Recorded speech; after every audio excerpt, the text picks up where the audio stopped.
Right, we are live. Hey guys, how's it going? Welcome back to the Kiwi Lads channel. We are here for once again another match of the T20 World Cup, and at this stage, this one is going to be between Bangladesh and England, and what is going to be a very exciting game. These two sides have never played off in T20 international cricket. At the moment, the way that the table is sitting, England sitting at the top after a very comfortable win over the West Indies, the defending champs as well, who are currently sitting in sixth. I will quickly remove. There we go. Now you can see exactly that Bangladesh at this stage, they did lose their first game to Sri Lanka in what was a very close fixture, but they will be hoping to fight back in this one and get themselves back onto that winning form, because if they do manage to win this game, they will be right up there and around that 2 or 3 mark, depending on whether or not it can be a comfortable one. But they are heavily the underdogs for this fixture. I will mention anyone who is new to the channel, be sure to leave a like and subscribe, as we are going to be covering plenty of these games of the Cricket World Cup. We have got in the chat as well, hey there from Paddy Wagon, and also g'day Kiwi Ladders as well. Bangladesh have won the toss, says David. They have indeed, and they have elected to bat, which is an interesting choice due to the fact that a lot of teams in this competition have found that chasing has actually been the easier of the two, but Bangladesh said that they want to get runs on the board, try and create that pressure, and put the English side, who were able to have that comfortable win over the West Indies under pressure in the early stages. But Bangladesh, they have had to work hard to get to this stage. They did have to play those qualifying matchups where they were able to beat Scotland. They actually lost to Scotland in that first game. They fought hard to be able to get those 2 wins afterwards, though, to be able to qualify. And then Bangladesh versus Sri Lanka was a very close game, but in the end, Sri Lanka were able to get the win in the last moments. England, they have had a very good start to this T20 international competition for the fact that they were able to beat New Zealand was their big fixture. That one right there, the rematch of the ODI final, I guess you could say. But then this one here is a massive one. That first game up against India for warm-up did not go their way. This one here, they were able to bowl out West Indies for 55 runs, which is just incredibly impressive. How are you as well, says Paddy Wagon. I'm excited for this game. It is one of those ones that hasn't got a New Zealand side. It hasn't got Australia in it either. But England, at this stage, they're looking like a side who could really go a long way in this World Cup, perhaps even be able to get themselves a win as well. And also, we have got there, hope you're well, Amish, as well. Hope everyone's well. Come on, England as well, says Sebastian there. I'm doing well. And yourself, says a Paddy Wagon. Also, bro, I was so disappointed after yesterday Black Caps loss as well. The last overs again, they lost the crucial moments as well, says Cody. Yeah, it's one of those ones that now at this stage, Pakistan, they are going to be pretty much guaranteed a spot in the semi-final, and it is down to New Zealand and India, and then maybe even Afghanistan fighting off for that other position. It's going to be a close finish in that group too, and it is the group that you would say is probably the least stacked of the two, because of the fact when you look through this group that they have got themselves here, you have got England, Sri Lanka, Australia, South Africa, Bangladesh, and the fact that the West Indies are sitting in sixth when they are the defending champs just shows how much depth there is in this group one. And group two, it's still got a few good sides in there as well. And also we have got there, bro, David 10 out of 10 from Sebastian there, and also we have got there Sebastian brothers in there from David. I hope you guys are doing well. It is an 11 p.m. kickoff here, or start time, I should say, here in New Zealand, which is a lot nicer than the 3 a.m. ones, although the one tomorrow we are going to be starting at 3 a.m. That is Sri Lanka taking on Australia for that fixture as well. We have got there. I hope you are refreshed from the Black Caps loss as well. Let's hope for an entertaining contest as well, says Michael. And tell you what, England at this stage, I was saying it a little bit earlier on, they have almost got the perfect balance at the moment. Mark Wood, unfortunately, out with an injury at this stage, but he will be back in the future, I believe. But they've got Rashid, and they've also got Ali, who are both just phenomenal spinners. And on these batting surfaces, I believe they said the average on this pitch is 131. So Bangladesh, they will be working their way towards that. If they can get upwards of that 150, 160, they could have a very good chance of being able to defend that total, depending on how it goes. But it looks like it is a very nice day. I believe they mentioned that it's going to be upwards of 35 degrees Celsius there at the moment in the UAE, which is just a little bit warm compared with the fact that it is currently, it's actually 13 degrees here, which is very surprising. The Ashon Mills, he is actually doing very nicely in this competition so well. Bowls a very nice Yorker, very nice slower ball as well. New Zealand versus India should be a decider in Group B, says Sebastian. It will indeed be. Moeen Ali bowling the very first ball of this T20 match between England and Bangladesh. The first ever, like I mentioned, they have never played off in T20 International. But Moeen Ali, very impressive bowler, off spinner, and he has got the average of, he's actually only got the best of 2 for 17, but he's been bowling well in terms of that economy rate, able to keep the other side from scoring at too fast of a rate. And it is one of those ones that we will have to wait and see exactly how it goes, but it is going to be Dus who will be on strike for this first over of this T20 fixture. I am quickly going to do what I did last night, which was actually have the chat right next to the game as well, so that I'm not looking straight into that bright light. But now at this stage, Sheikh is going to be at the non-strikers end here. Average of 29, decent batsman here for the top order of Bangladesh. And if they can get themselves a decent total in this power play, first 6 overs, they will be able to work their way towards a very decent total as well. We have got there Go England as well, says Richard Singh. Do let me know, ladies and gentlemen, will Moeen Ali take a wicket in this very first over?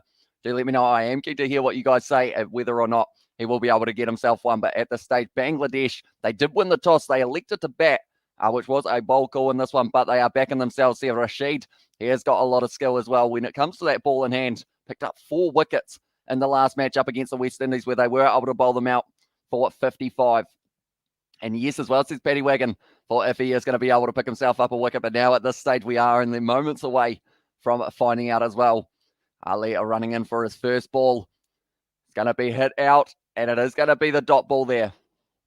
A little bit of spin off the surface for Moeen Ali. Moeen Ali, 2 wickets, and Rashid 5. As well as Sebastian there, and also again, Tim Southee failed to deliver Yorkers in crucial moments straight. 2 sixes, and his over was the difference here, unfortunately for him. Once again, Tim Southee, he pulled so well up to that point, and it was just those 2 mistakes with that ball that were almost, I guess you could call them half volleys, where they just sat up in the slot. That is going to be another dot ball hit out to point, which is Mills fielding out there. Do you think any team has 2 losses out, or do you think, do you think any team that has 2 losses is out, or do you think it will be going like 1 for a team multiple wins with 3? So I'll say, Sky, I believe as soon as you have 2 losses, unfortunately, you're pretty much out of the World Cup, which is why that game between India and New Zealand, unless something drastic happens to Pakistan, New Zealand and India are fighting for the same spot. It's going to be whipped off the legs there. And that is the first run of the match for, it is Litton, was able to get off the mark, and now it will be Naeem who will be on strike as well. Bangladesh all out for 87 runs, says Paddy Wagon. And tell you what, I wouldn't have thought the West Indies would get bowled out for 55, but they were just, unfortunately, just torn apart by the English attacking lineup with their bowling. So I'm wondering whether or not it will be a high total here for Bangladesh. They have got some very good batsmen. We'll have to wait and see. Oh, well, at least Tim Southee came away with something as well.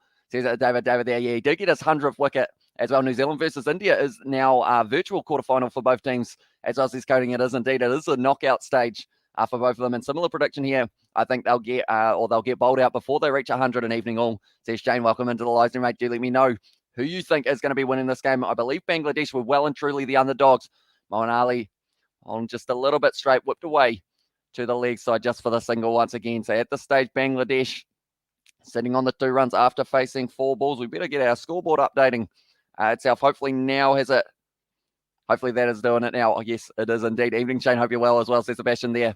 And yeah, I am excited. 81% of you have said that England are going to be winning this fixture up against Bangladesh as well. So yeah, it will be interesting to see exactly how it goes. But England, they were able to have a very good game. Oh, advancing down the ground and smacking it back over Moeen Ali's head. And that is going to be the first boundary of the game. And that is Litton, who was able to get down to the pitch of the ball and just hit it straight back over Moeen Ali's head. Good shot from Bangladesh. Getting a nice bit of spin on it, Moeen Ali, but unfortunately he ended up advancing. So then it became that half volley that he did exactly what he needed to do. It was ending up on the full length, and he just smacked it straight back over. What's our win probability at the moment as well, says Kai? I believe at this stage, I will have a quick look. I have got it here as well. It is actually 82% for Bangladesh. That is a big shot, and that is a very nice one down the ground. And once again, it is going to be another 4. And Moeen Ali, 2 fours, I should say, at the end of his over. And good evening. Pretty quiet on the chat line as well. Says that Danny Lewis. Yeah, we have got a game that does not have a New Zealand side or an Australian side, which I feel like are our 2 main, I guess, cricket following audiences that we have got on the channel. But this time did end up hitting it out through cover with a beautiful 4. And also we have got there in the chat, how was your day today, mate? It has been a little bit busy. I ended up sleeping in till relatively late. That is due to the fact that I was up till about that 7 a.m. or so for that last match. Do you think Bangladesh can win this game as well, says Shane? They've got the talent in their batting order, but it is just whether or not they have got the total of runs that they will need at the end of this innings, because England, they've got Joss Buttler, they've got Owen Morgan, they've also got Jason Roy. All of those guys can hit a long ball. So if any of them get going, Bangladesh will have to make sure that their strike rate throughout this fixture is keeping at about that maybe 130 per batsman type thing. Trying to really keep it ticking over as well. It's just hard to think that Bangladesh could pull off an upset here, given that they were beaten by another British team in this tournament as well. Says Sebastian there, and also we have got there no New Zealand, Australia, India, or Pakistan. So a quiet stream as well. Says Kai, although sometimes I do enjoy these quiet streams just as much as the other one is going to be Chris Wokes, who will be bowling now. They didn't actually go with any changes in their lineup here for England. And we have, it's got there. What time did you sleep and wake up as well, says Danny Lewis. I believe I went to sleep. I want to say it was 10 a.m. that I ended up getting to sleep because of the fact that I had a little bit of editing and whatnot to do before going to bed. So 10 a.m. I did end up going to sleep. And then I think it was about 5. No, it might have been a little bit later, 10 a.m. And then I think it was about 6 that I did end up waking up as well. Do you think Black Caps will play Adam Milne as well? That's going to be a block for the first ball of Chris Wokes' spell. Instead of Tim Seifer or Conway will have the gloves as well. He will provide strength for the last overs as well. So he's going, I think if they haven't got Lockie Ferguson, they do need some sort of pace, because we saw yesterday that using the slower ball of Harris Ralph is very impressive. You could see how much of an impact it was having when you change the pace. So he will be trying to maybe replicate that as well. Are you doing Scotland versus Namibia as well, says Paddy Wigan? I was hoping to, but unfortunately, with it being a 3 a.m. start for here in New Zealand, that one's going to be, once again, another dot ball hit out to cover for just another dot. So Chris Wokes not going for any runs yet in the first 2 balls of his spell. But I was going to be hopefully doing that one, but I think I will be missing it so that I can do Sri Lanka versus Australia tomorrow night, because that is going to be a 3 a.m. game as well. So the time zones, they aren't the best for us at New Zealand, but at times they're not too bad as well, in terms of the fact that after this next game for the Black Caps, that is going to be at 3 a.m. up against India, all of the games are at 11 p.m., which does mean they'll finish it around that 2:30. Wokes once again, now it's going to be hit to the leg side, and it's just over the man at short mid-wicket. Chris Jordan going to be cutting that one out, and also Vampire 11 hours as well. Says, why is what it is at the moment, mate. Anytime the sun is out, we are not out of bed. We end up just sleeping right through the day at this stage. But I'm hoping, I guess, on about Thursday or Friday, normally it does change a little bit more so that it is a slightly normal hour, but it's still random at the stage. We might be up by about 4 tomorrow night, depending on how it goes. Just over the man at short mid-wicket there. Almost a wicket opportunity for Chris Wokes, but they were able to run through for 2. And now at this stage, Bangladesh sitting on 12 for none. Just looking at this replay as well, it was just over the fingertips of a mid-wicket. Chris Wokes now, it's a lovely cover drive just down to the man at mid-off, and it is going to be the single. Once again, we have got there, you should leave New Zealand. All these sports don't suit your body clock as well.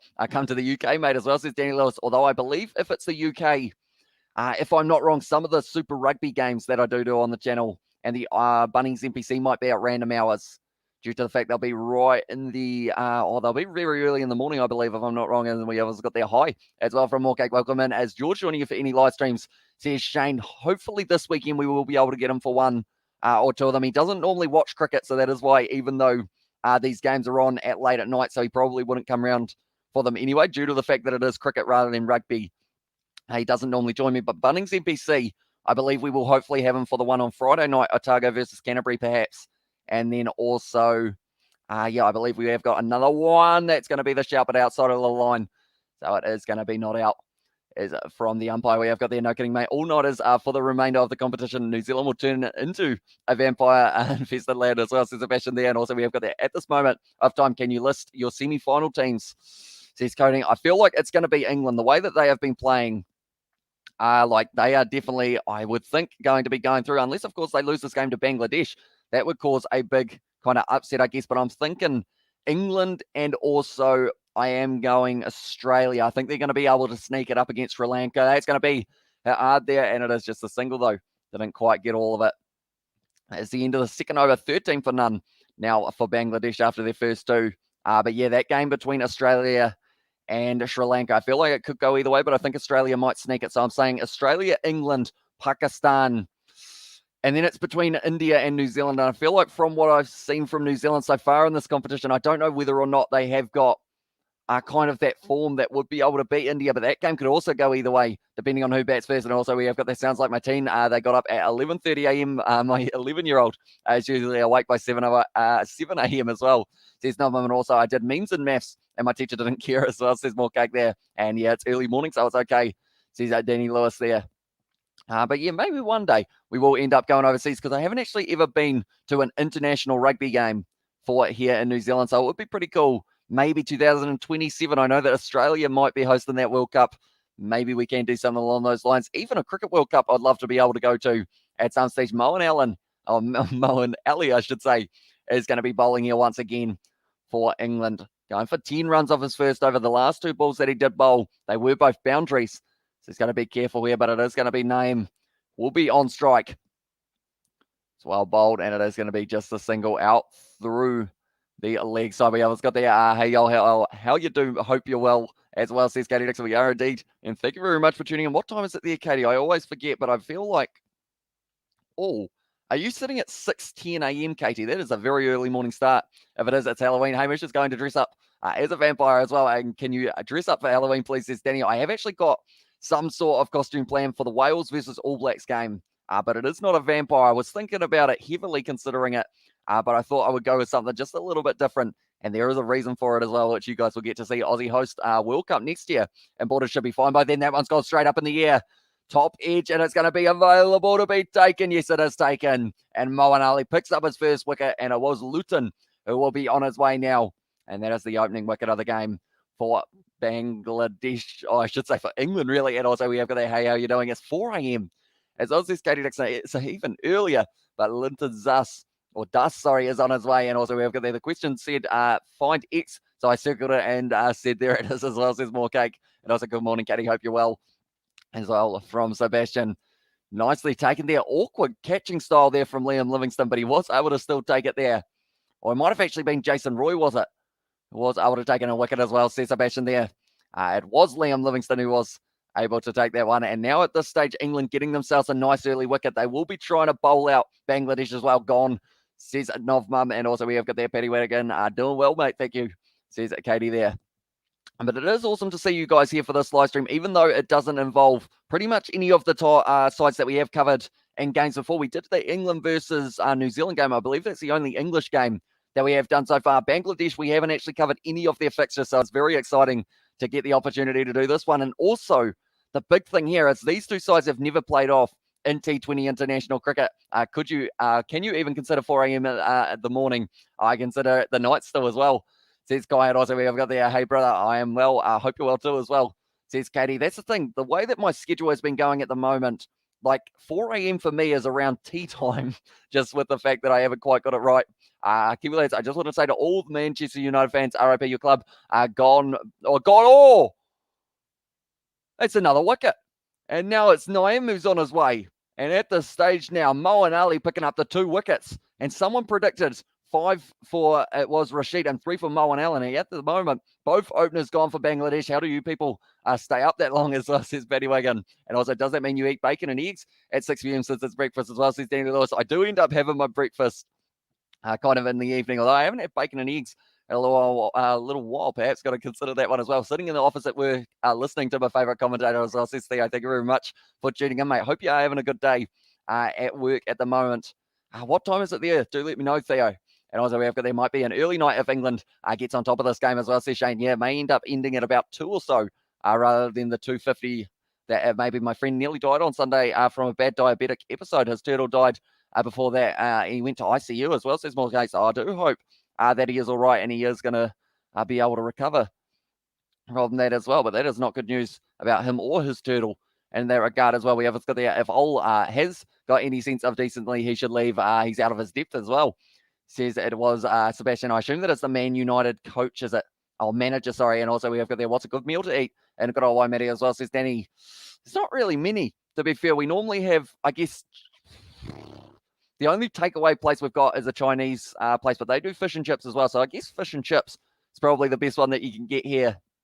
But other than that, we haven't really got too many options at all. But now at this stage, it is going to be Mushfiqua who will be making his way to the crease now. 34 years of age, very talented batsman, but they need some runs soon, Bangladesh, or they just need to make sure that they don't lose any more wickets before the power play is over. What rugby games are you doing this weekend, says Shane? So we are going to be doing for international rugby. Oh, well bowled by Moeen Ali. Hat-trick ball. But he wasn't quite able to get it there. But overall, I would say, so Bunnings NPC, we are going to be doing the game that has taken place between not New Zealand, Canterbury, and it is Tasman, is the Friday night game. Oh, well bowled from Ali, trying to kind of keep the batsman on the back foot. But 2 balls in a row, unfortunately, for Bangladesh, they did end up losing their 2 openers. You should serve wallaby steak as well, Says Danny Lewis. I've never actually eaten wallaby. And I don't know whether or not I would try it. I feel like because of the fact that they're quite cute little animals, I feel like I wouldn't want to eat one. It's like one of those ones when people have like a lamb or something like that. If you've like seen the lamb, you don't really want to eat it. Let's get the streamed for an hour on Twitch. So this is more cake. But going back to the rugby game that we are going to be doing, we're also doing All Blacks versus, it will be Wales, and then also Tonga versus Scotland, with maybe one or two other Bunnings NBC games scattered in there. Any Man United fans here? As I says, Postman Pat, and also we have got there a little bit earlier on, 15 p.m. here in South Africa, says Theo. So nice early afternoon game for yourselves over there. And also we have got there, if he gets a hat-trick, this might be the most scuffed hat-trick as well, says Guy. And also we have got there in the chat as well now, Sebastian, as a Liverpool fan, you should keep him as well. And also we have got there today playing Fortnite as well, says More Cake. So hopefully it did go all right for you. But Mohamedullah is actually only going to be one away from coming to the crease. The captain of Bangladesh, he wants his side to be able to get a decent total here. That is why they decided that they would bat first after winning the toss. They were like, you know what? We're going to set a good total here and put England under pressure. But at this stage, England are the side trying to cause the most pressure at this stage. And also we have got there but you eat, or you still eat lamb though, right? Kiwis eat it all the time. Doesn't matter how cute they are. As says Daniel Lewis, I do eat lamb, just not like if you've had like a pet lamb or something like that. Like you never want to see it go away. Like we've had actually out at my granddad's farm, or we did have there was a pet lamb that actually got to live for about, I don't know how long the lifespan of a sheep is, but he actually lived throughout the whole thing because of the fact that he was a pet of my uncle's. He ended up kind of living out there for a very long time and made a Discord server for you, by the way, as well, says More Cake. And also we have got the Kiwi lads. What do you think? What's wrong with Man United as well, says Postman Pat? I haven't really watched enough of their games to be able to comment too much, but they don't seem to be having the best kind of streak. I don't know whether or not it is due to the players or due to kind of the tactics that they have got themselves, but it's just not quite going well for them at the moment, that is for sure. Losing 5-0 is not what any team really want in that regard. And also, I made a Discord server a little while ago, but I never quite worked out how to send a link for that one as well. Mutton stew is the best 3 a.m. snack as well now, Wokes. Running in, and once again, it's going to be another dot ball. So at this stage, Bangladesh, they started off not too bad, getting 10 runs off the very first over, but then from there, 2 wickets for Moeen Ali in his last over here. I believe in the last match for Moeen Ali, it was the first time he had bowled all 3 overs of the power play kind of back-to-back. In that regard, normally he ends up bowling the 1 or the 2, and then they switch it over. Shooter Wallaby, Gutted and Cook It Mate as well. Says, Danny, I feel like you probably need some sort of permit to be able to do that. Even in Waimati now, it's going to be whipped off the pad there. Running for just the single down to square leg, and now they have been able to get through. Off the mark now for Fiku. Hopefully I pronounced that correctly, but Shakib now has only faced the 1 ball so far, and he is going to get the opportunity.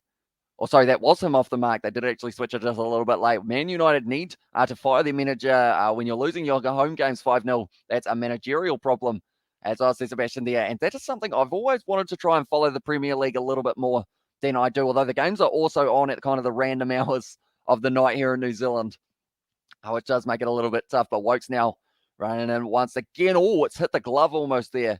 Bounced up quite a bit off the surface. Little bit of a cutter perhaps from Chris Wokes. He is very good at swinging the ball throughout his overs, but he does look like it is well and truly hot out there. Like I mentioned earlier on, 35 degrees Celsius or so it will be sitting. It looks like at this stage, Mushfika is just kind of shaking out the wrist. Unfortunately for him, ended up hitting the front one. It did look like it was a painful one indeed. But yeah, at this stage, who is going to be the set batsman for them? I feel like it's actually going to be their captain when he does make his way to the crease, perhaps, who will be able to get a massive total. But one of these two probably need to bat through to at least the 15th over here just to try and give Bangladesh a good total. The average on this pitch is 131. It's going to be whipped away to square leg. It's going down to the man, though, and it is going to be fielded by Johnny Bairstow. Got 49 out in the earlier stages of the warm-up games we have. Let's go there. Do you follow the Wellington Phoenix? I do try my best to watch a few of their games. I'm actually considering doing some A-League this year on this channel as well. Perhaps if that is something you guys are keen to see. Let's remember, Liverpool are the most successful full team ever with 43 trophies as well, says Postman Pat. Also, we have got their Kiwi lads from Darlow Fan Sport. Welcome into the live stream, mate. It is great to see you here for this one. Do let me know who you think is going to be winning this game. 83% of you have said that England will be able to get the win. Moeen Ali Now, at this stage, that is an impressive stat. Last 12 balls that England have bowled, only 5 runs and 2 wickets as well, they have been able to pick up for this one. And I wonder if it is humid there. I believe there is quite a bit of humidity involved alongside like the very hot temperatures of the UAE. And at this stage, it does seem like his hand has given him a little bit of trouble. But I assume drinks will be very important for both of these sides to try and keep on playing the best performance that they can. But Mushfiqur, unfortunately, just ending up with a little bit of a stinger on the glove, I believe it is. He is just having a bit of, I think that's, is it paracetamol? A paracetamol? I don't know how to say that word. But at this stage, aren't you wearing the same hoodie as last night as well, says Danny Lewis? I am indeed, but because of the fact that I do wake up so late, it does mean that I don't actually wear this hoodie for too long. So I've probably only had it on for a very short amount of time. But I've also got double ups of a few of these hoodies as well, which may be why it looks like quite a few are the same. But I was considering wearing something that wasn't a hoodie for this live stream. I was going to find something random in my closet, but then in the end I decided I might go with a hoodie purely because of the fact that it might be a bit cold and something that isn't quite one. But I have got a jersey somewhere maybe that doesn't have a hood. That maybe I'll have to bring it out at some stage. We have it there. I mean, Liverpool are the most successful full English team ever with 43 trophies here. 43, very impressive in that regard. I remember on FIFA, even though it's not quite the same, of course, like I always used to get the players from Liverpool, the likes of, I want to say it was Virgil van Dijk, I believe, who I was always signing from a centre-back. And also we've got there, imagine not having any kind of headwear in those scorching conditions. Johnny Bairstow is ginger. You can't send him out there as well, says Bashir. Also, we have got there, England should be winning it from here, says Starlo Fansport. Yeah, they have been able to get themselves 2 early wickets. And if they can keep on building it, your hoodies are just so cozy as well, that says Katie Dixon. They are indeed. They are pretty much my stock standard, what I wear, because of the fact that I guess for me, you guys can't see my bottom half. So I've always got the same kind of, I've got 4 pairs of pants. 2 of them are blue, 2 of them are black. And then pretty much it is in that situation I just pretty much rotate between them and kind of go on a washing cycle between all of them as well. I know what you are getting for Christmas hoodies as well, says Danny Lewis. Although these hoodies, I believe, giving himself some space there, Mo and Ali, able to field that one down the ground just for another dot ball here.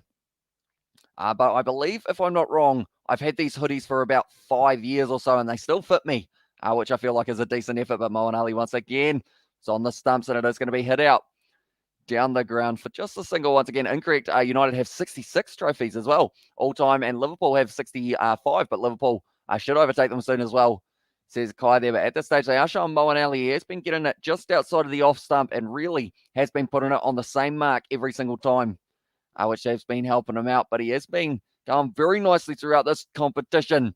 Cut off the middle stump.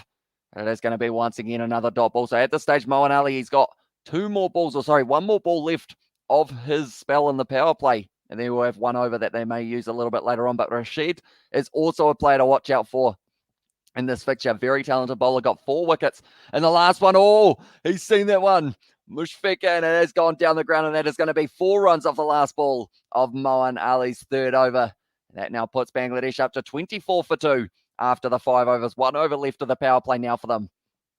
Moeen Ali not too happy about that one. He ended up giving it just a little bit too much height, and Mushfiqur jumped all over it. 8 off 10 for that man at the moment here. But it is going to be interesting. Rashid is another bowler that I'm very much looking forward to seeing as well. And I was got there. Can you grow Moeen Ali beard as well, says Danny Lewis? I don't believe so. I feel like at this stage, I had it a little bit longer, about a month or so ago. But then, unfortunately, Australia ended up winning that game up against South Africa. So I did end up in the situation of, I pretty much had to shave it off as a forfeit for that game. But they are showing there Moeen Ali.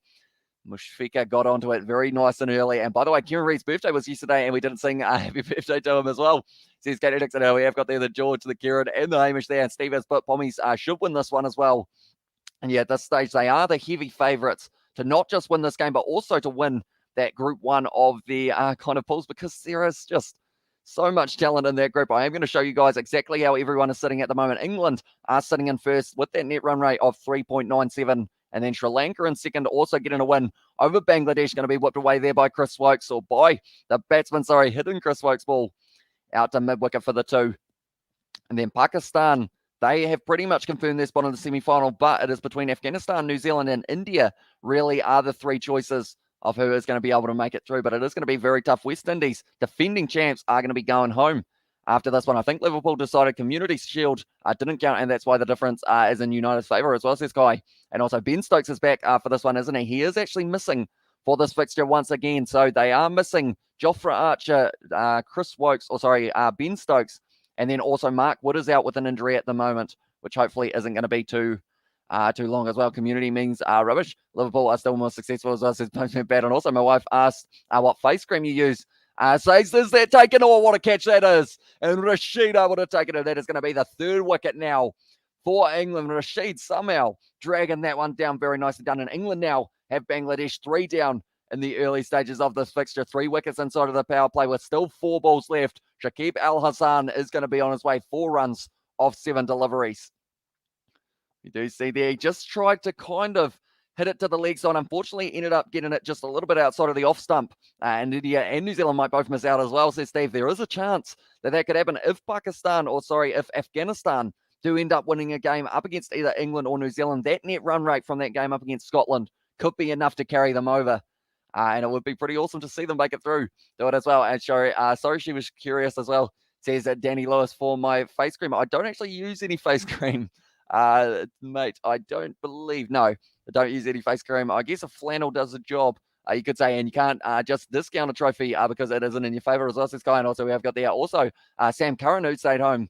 Still a very powerful squad, and with the bowlers that they have got themselves, England in this one, I feel like they are heavily looking like going through to that semi-final at least. That's like saying to Liverpool, let's take away your Champions League and Super Cup as well. And also we have got their wicket and come on, Bangladesh, says Gareth Ferguson. And yeah, at this stage, 80% of you have said that England will be able to win this game. 20% saying Bangladesh. So there is still that little bit of a split, but now the captain has made his way to the crease. Mahmudullah will be out there. Age of 35, quite an old Bangladesh side, I've realised, in terms of the average age, but very experienced, talented players. Just as Bangladesh was starting to do something, they got out as well, says Darlow Fansport, and they need to make sure that now this partnership carries them through to at least that 10th over. I said that one of those 2 batsmen need to bat to the 15th. At this stage, it's going to have to be Mushfiqur now because of that last wicket. But now, Mahmudullah has hit that one, and it's just going to be the dot ball once again. Chris Wokes, very talented bowler, and he did just get that one almost swinging a little bit away. Have you ever thought of doing stand-up comedy as well, says Danny Lewis? I have not. My jokes on the spot are probably not that good. And even when you said stand-up comedy, I was going to think about making a joke about the fact that I always am sitting, but I feel like that wouldn't have gone down well. So I feel like if I did stand-up comedy, people would probably leave, which is unfortunately, bro. You will also do commentary for non-World Cup cricket matches such as the tour of India Test and T20 matches. It will be great as well, says Coding. Yeah, I am going to do those T20s between New Zealand and India. I'm not sure about the Test matches yet. I might end up doing a couple of the sessions perhaps on the channel, but I don't know whether or not we will do the full days because of the fact that it will be 8 hours, followed by 8 hours, followed by 8 hours, and vice versa for the 5 days. But I assume a couple sessions would be pretty awesome to do for those test matches as well. This stage now, it is going to be Wokes once again steaming and only going for the 2 runs so far in this over. And that is going to be once again another dot ball just blocked out to the side by Bangladesh. Oh, what do you think Bangladesh needs to put pressure on England as well? Says Shane. Ooh, they've said that the average on the surface is 131. So I feel like, to be honest, the way that they are batting at this stage, the score prediction is actually 130 for them. I think they've got to get 140 at least. That's like bare minimum to put the pressure on England, because England have got some batsmen who can just hit the ball very hard in a hurry as well. A little bit of a nice hit down to third man.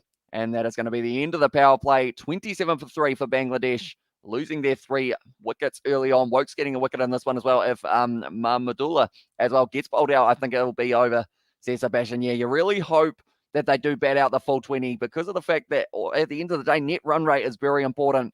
And they will be hoping to be able to bat for the full 40 and also, for the full 20 and try and get England in a pressure situation. They are just showing there, Mahmudullah able to get himself 50 runs off 28 balls up against Papua New Guinea. And also we have got there, does not change fact, Liverpool has more European Cups than Man United as well.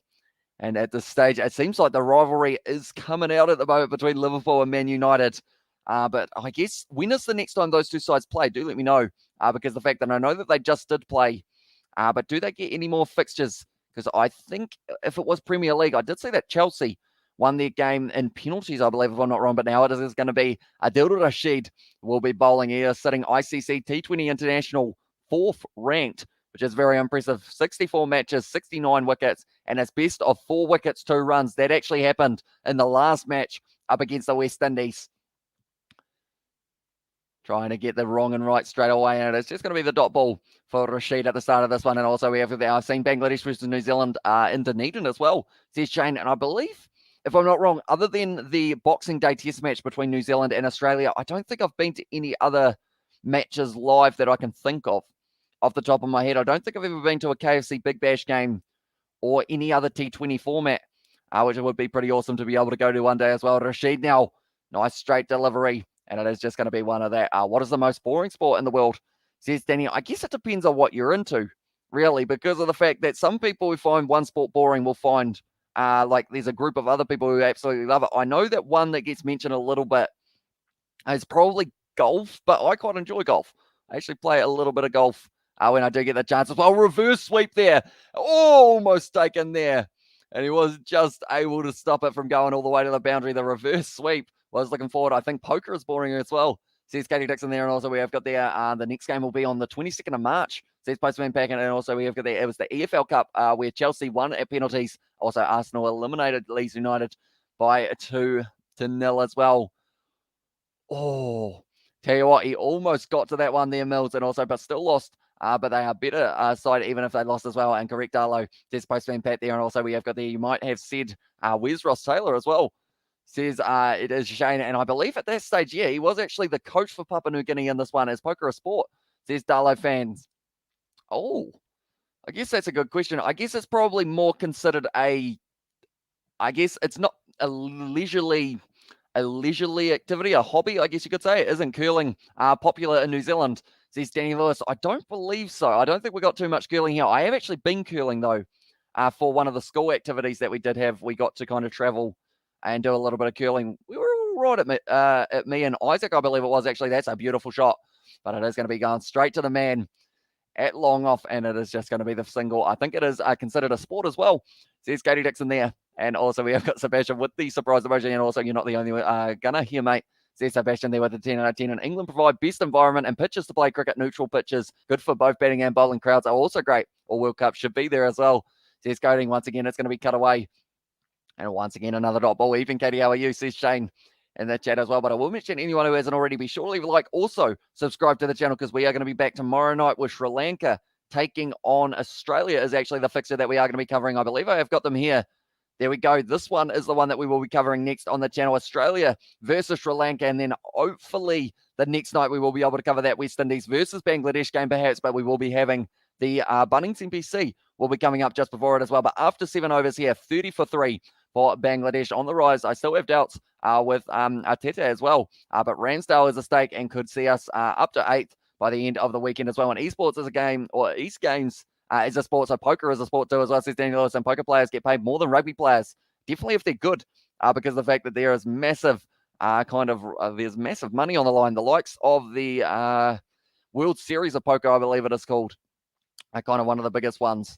And Chris Jordan now is going to be bowling for this fixture. He is a very talented bowler, Chris Jordan. Normally plays a little bit, I believe he was at the Perth Scorchers this year for the BBL, but he has also spent a little bit of time at the Sydney Thunder. And he has just got one of those bowling styles that he can bowl an incredibly good slow ball if he does get the opportunity as well. Nope, Liverpool are better right now. Their Man United and Man United glory days are over as well. We have got there, and also we have got their brother.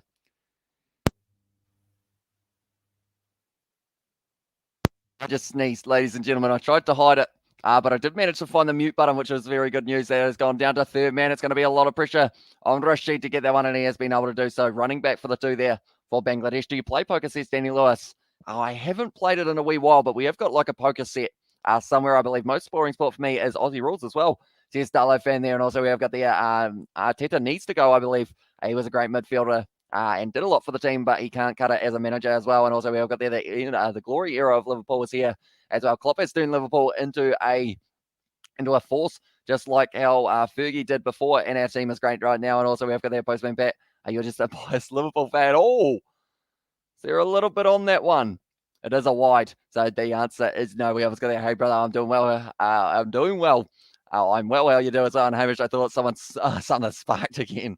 Says Sebastian. Luckily not. My Xbox 360 still kind of goes at this stage, but I did show you guys yesterday, I believe. I have got this game, Rugby World Cup 2011, that we are going to be playing on the channel a little bit in the near future, me and George, and also a Rugby League career mode is coming up very soon as well. At this stage now, it is going to be Chris Jordan once again running in 3 runs of his first ball, and that's going to be a 4. And that is the first boundary in a little while as well. Was able to just kind of dabble it down to third man off the edge, and that does mean that it is going to be the boundary there. And now of the last 12 balls, 11 runs, so they really do need to keep that strike rate ticking over here. The fact that at the moment they are going at the current run rate of around that 5 mark, and also we have got that OMGB2 thought it was a spark as well, says Katie Dixon. And pretty much I did end up feeling like I was going to sneeze, so I tried to mute it as quick as possible, and luckily nailed it, although I probably ended up just curling into a ball as well for that one. Chris Jordan, 2 balls bowled so far, and he is sitting on 7 runs so far as well. We have the hi buddy, and also when your Xbox 360 outlives your Xbox One, Bill Gates is a weirdo as well. Says Sebastian there. Yeah, it is weird that the Xbox 360 has been able to last since 2000 and when did it come out? 2000 and I think I've had it since 2017, maybe a little bit earlier as well. Who won the 2011 Rugby World Cup? Has only started watching Rugby Union in 2012. I believe 2011 was New Zealand. They were able to win it. And then 2015, I think, was also New Zealand, but I could be wrong there. And there we go. Yeah, let's go there. I think West Indies is the first team, unfortunately, out of the T20 World Cup. Yeah, I believe at this stage, also Scotland are probably right up there as well because of the fact that it's a very unfortunate first game for them up against Afghanistan that they were dominated in and bowled out very quickly as well. And also, we've got there. Good, thanks, Katie. And also, come on, mate, just ask your parents for an Xbox for Christmas, or would you rather have a hoodie? I mean, hoodies are useful, and I think at this stage, like, I'm probably going to get it fixed and then work towards maybe being able to find myself an Xbox Series S at Christmas or sometime like that, when it is around that kind of slightly cheaper stage. But at this stage, it's going to be Chris Jordan once again bowling, and it is going to be whipped off the pad of Madula, and it is just going to be the single once again. So not too many dot balls so far for Chris Jordan throughout this fixture. And also we have there, what's your favorite TV show, says Shane. Oh, it's a tough one. Oh, the thing is, I haven't actually watched too much TV recently because of all the rugby that I have been watching, but I have got a Netflix account. So ladies and gentlemen in the chat, do let me know one series that I should watch on Netflix, and I will kind of write them all down and work out exactly what ones I should be watching, because I haven't actually watched anything in a very long time, purely because of the fact that I find it quite difficult to edit, as well as all slow ball from Chris Jordan there. But once again, it's going to be whipped to the leg side just for the single down to square leg. But yeah, overall, I feel like it's very tough to find a series that is a good one to start with as well. Squid Game as well, says Danny Lewis. I know that a lot of people have been recommending that one as well. And also we've got their fans for New Zealand defeated France at the World Cup final. And also we have got there The Witcher, says Postman Pat, and also 100% says Danny there. But at this stage, Chris Jordan, one more ball left of his first over the crown as well, says David. And also what sort of genres are you into, Hamish, as well, says Katie Dixon. Oh, that's a wide from Chris Jordan, is it?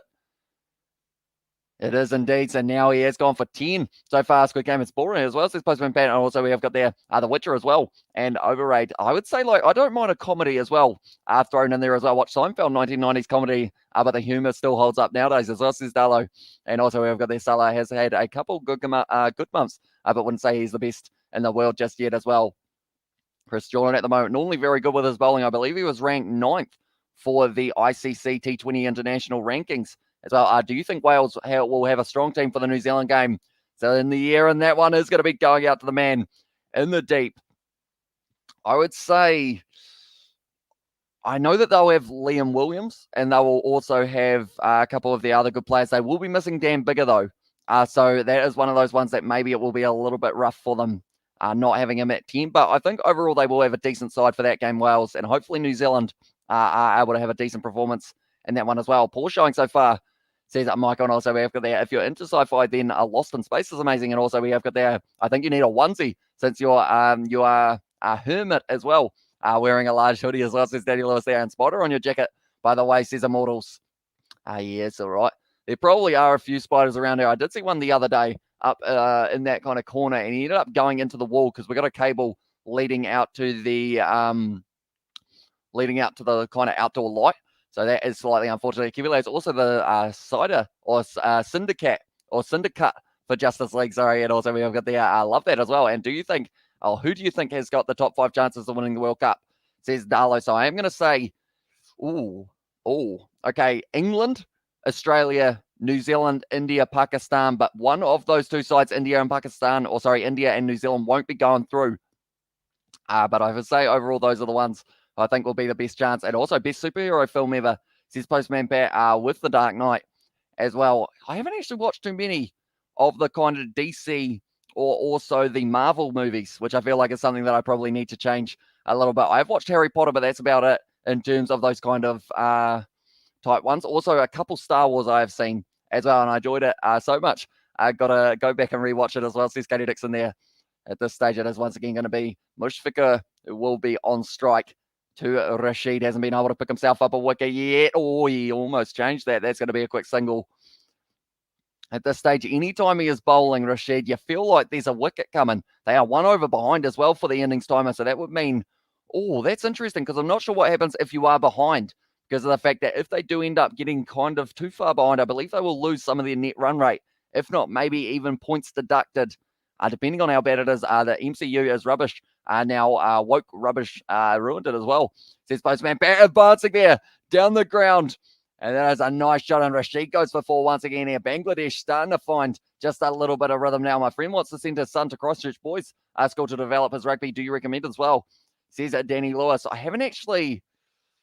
who do I know that's gone to Christchurch Boys? I'm trying to think. I believe Cullen Grace might have. And he did get himself a couple All Blacks caps. So I feel like anywhere playing first 15 rugby is actually a very good way of developing your skills. Toss is important in these matches. It is important for Kane Williamson as well to win the toss against India to bowl first. 100% record for teams chasing the score in this World Cup as well.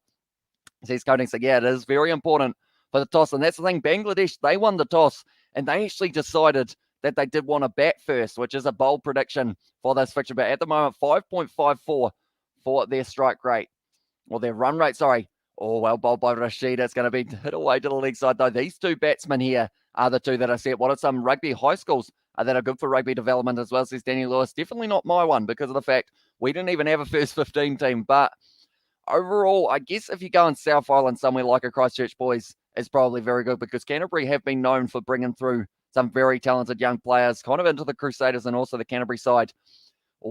Little dabble there, and it is just going to be the dot ball once again. And Rashid, that is the end of his over.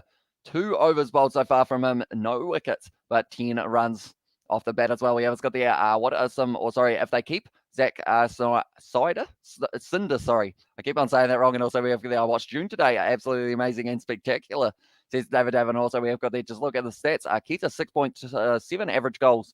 Average 2 goals, 1 assist. Bruno 7.3 with 4 goals, 2 assists in 1 leg. And also we have got there, if in case anyone's new, be sure to like the video and subscribe to the channel if you feel like you're a legend as well with the 10 out of 10. You heard the man. If you haven't already, be sure to leave a like and subscribe. I feel like my words weren't coming out very well at that stage, but hopefully throughout the rest of this match they will start to. Eunice, okay, good soundtrack though as well, says Postman Player. And also we have got there, who's your favourite cricket and rugby player, says Shane. So I would say favourite cricket player, I will just go New Zealand for both, just because it makes it a little bit easier because of the fact that I really struggle to be able to decide. So I would say for cricket, I mean, Kane Williamson is one that is very easy to say due to the fact that he is just a very, very talented, and also the fact that he is the captain as well.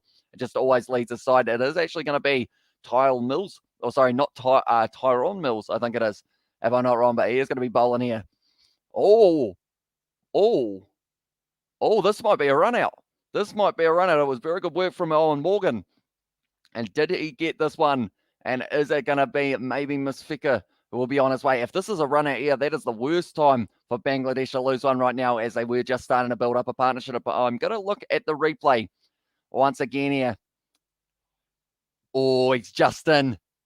He's done well there, Bangladesh, to be able to get through. Mind Shane Williams as well. And yeah, he is going to be safe. So he is going to just be in there as well. I would say favourite rugby player. I quite like watching someone like an Artie Savia just because of the fact that he's always in the breakdown and always just trying to get something going. And that one as well. Isn't it amazing as well? Says Katie Dixon there. What about Nelson College or Otago Boys High as well? I guess they're probably quite good as well. I don't really know too much about the kind of schoolboy rugby here in New Zealand, unfortunately, which is something that I am trying to learn a little bit more. Will Jordan for rugby and Brendan McCullum for cricket as well, says James. So two very good shouts.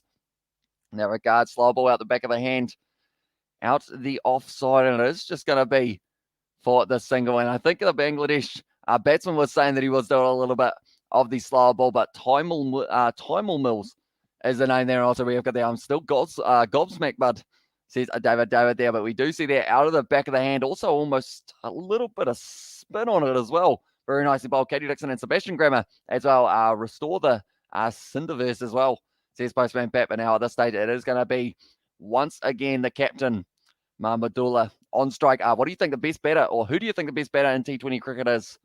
Oh, that's tough. That is going to be out through mid-wicket, and that is going through the field, and they're going to get themselves at least 2 runs here.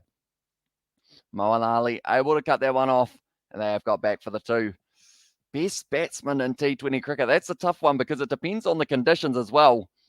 Like, I would say I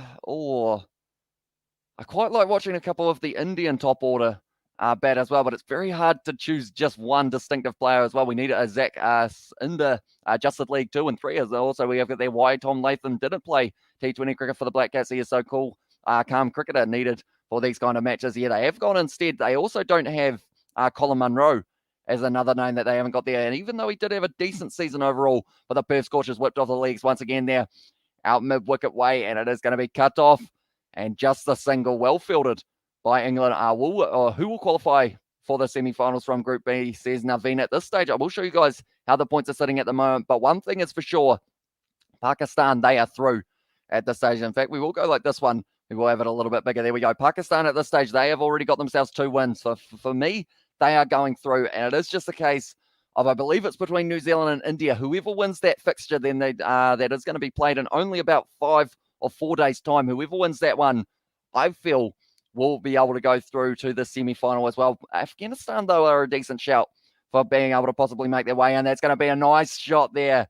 And it was just a little dabble over the top, down to the boundary, and that is going to be another boundary now for Pakistan, or sorry, for Bangladesh. And they are actually sitting in a decent position now. These two building up a nice partnership, both very talented batsmen. And now at this stage, it is going to be at this stage, Mahmudullah. I believe they've actually got a whole heap more runs for that man in terms of how many he's got at the moment on the screen compared to how many he's got on the scoreboard. I'm going to have a quick look to see whether or not. Oh, no, it is correct. Okay, never mind. I thought that it was wrong for half a second there, but at this stage, we have got there. Can you play any instruments? Says Danny. I can play a little bit of guitar, and then also I'm not terrible at drums, but I'm still not very good either. That one is in the air, and it's going to be going through the field once again. And now at this stage, Bangladesh have been able to really up the run rate in that over. First over of Mills is going to be going for 11. And he won't be too happy with that one at all. He certainly did, mate, as well, says David Davin. And also we have got there, if I ever want to fall asleep, all I need to do is turn on some cricket as well, says Immortals there. Yeah, it's one of those sports that some people absolutely love watching it, and some people don't really enjoy it too much. But at this stage, hopefully you guys have been enjoying the live stream.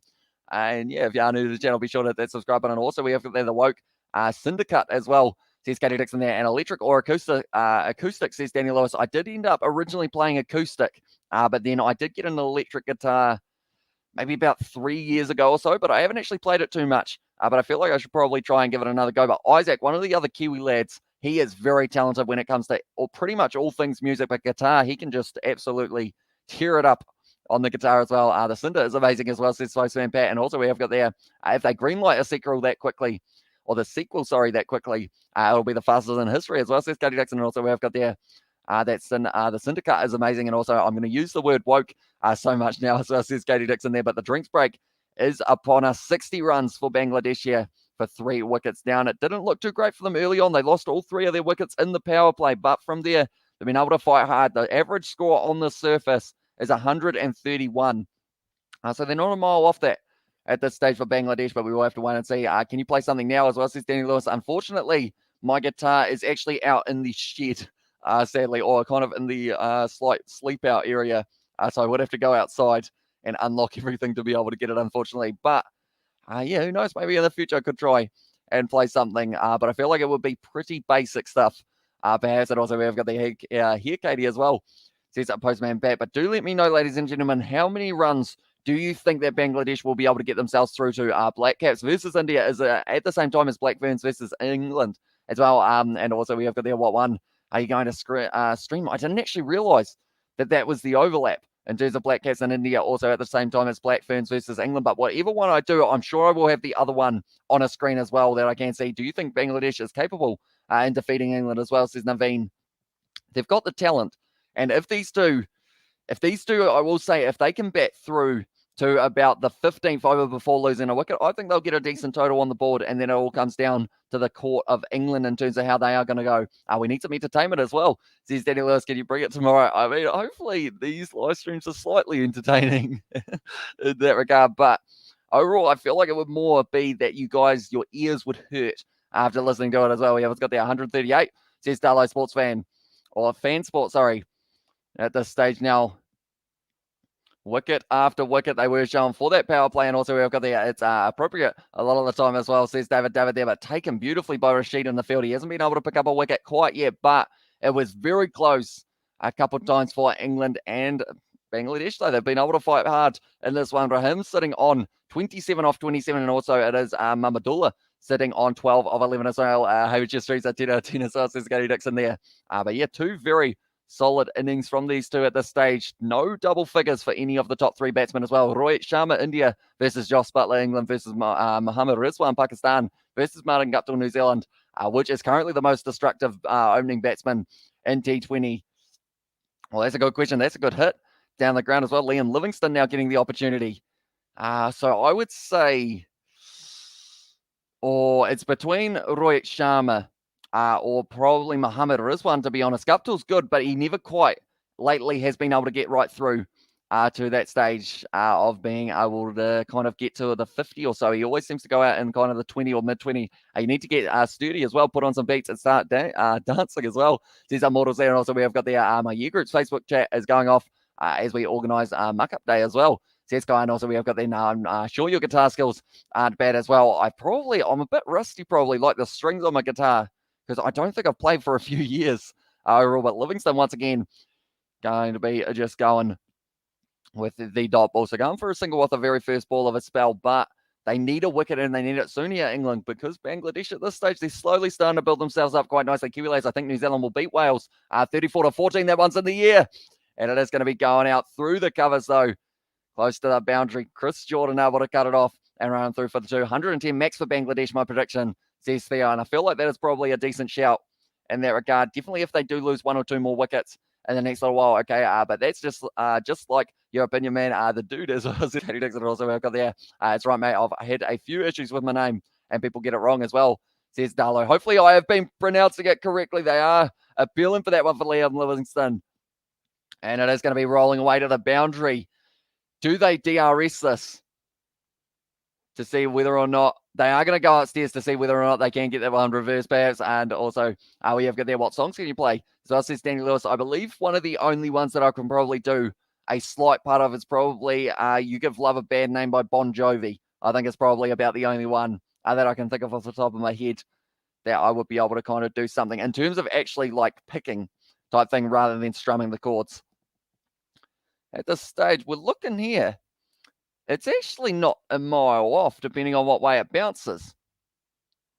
Oh, tell you what, if this hasn't hit the bat, this is actually relatively close here. They are just going to be checking the ultra edge. Has he been able to get something on it? It's a flat line. It's a flat line. It's a flat line. Oh, he's got very close to the ball, but somehow not being able to hit it. So that now means that they are going to be checking this one. Might be touching the off stump or the lead stump. Sorry, I believe it is. No, he switched it. So that means now that's going to be hitting the stumps. That's going to be it in middle stump, and that is going to be the wicket. And that is going to be Bangladesh now. They lose one, and they have gone upstairs, and that actually saves them the 4 runs as well with that ball going to the boundary. Who are you supporting today as well, says Ismail. I think at this stage, England are the favourite, but I'm hoping Bangladesh can get a decent total in this one as well. We don't have a chance without Neville, Justin Chipperick, and North Bigger and Lewis Rees Sammet as well. Says Postman Pat. Yeah, it is a shame that they are going to be missing some of those players due to the international duty. I believe Nvidia's injured, isn't he? If I'm not wrong. And then Dan Bigger, I know, is still stuck with Northampton Saints at this stage. Did anyone here play Club Penguin when they were younger? I feel like I probably did have an account, but that might have been because of the fact that quite a few people at school were playing it. Also, Panfu. Anyone who's heard of Panfu? Yeah, you did know a good game because it was a decent one as well. What will be India or New Zealand 11 playing up against India, says Naveen. I think they'll go similar. They won't have Lockie Ferguson still due to injury, but I think they'll go Kyle Jamieson in there. Possibly to add that extra little bit of height.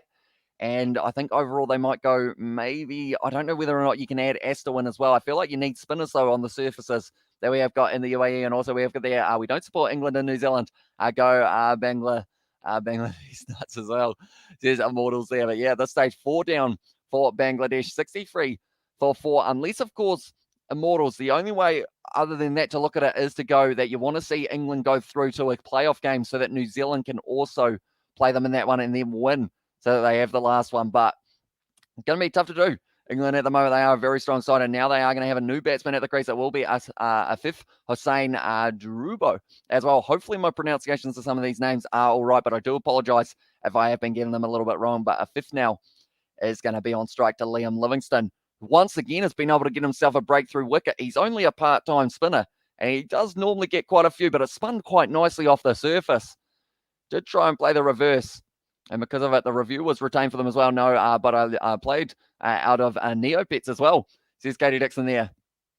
And yeah, this stage, that is going to be the end of Liam Livingstone's over. 63 for 4 for Bangladesh. So at this stage, it's going to be Mamadullah, who will be the set batsman at the crease. 13 runs off 12 balls for him, but good start to the match for Liam Livingstone with the ball in hand. Maybe they go back to Rashid as well soon, or Moeen Ali, but the big thing here as well is they still need to get rid of the captain. Now, if they get rid of the captain, I feel like they can close out this tail relatively quickly, but first of all, they need that big one, or stick cricket. I'm not sure whether it's popular in New Zealand. I absolutely love stick cricket. You change the names of the player to kind of match your own school team and whatnot. I remember that very fondly, trying to chase down the total. I always ended up just playing to the league side, though, because I was never good at trying to hit it on the offside. Anytime I tried to hit the offside, would end up getting bowled. You can play as an app as well.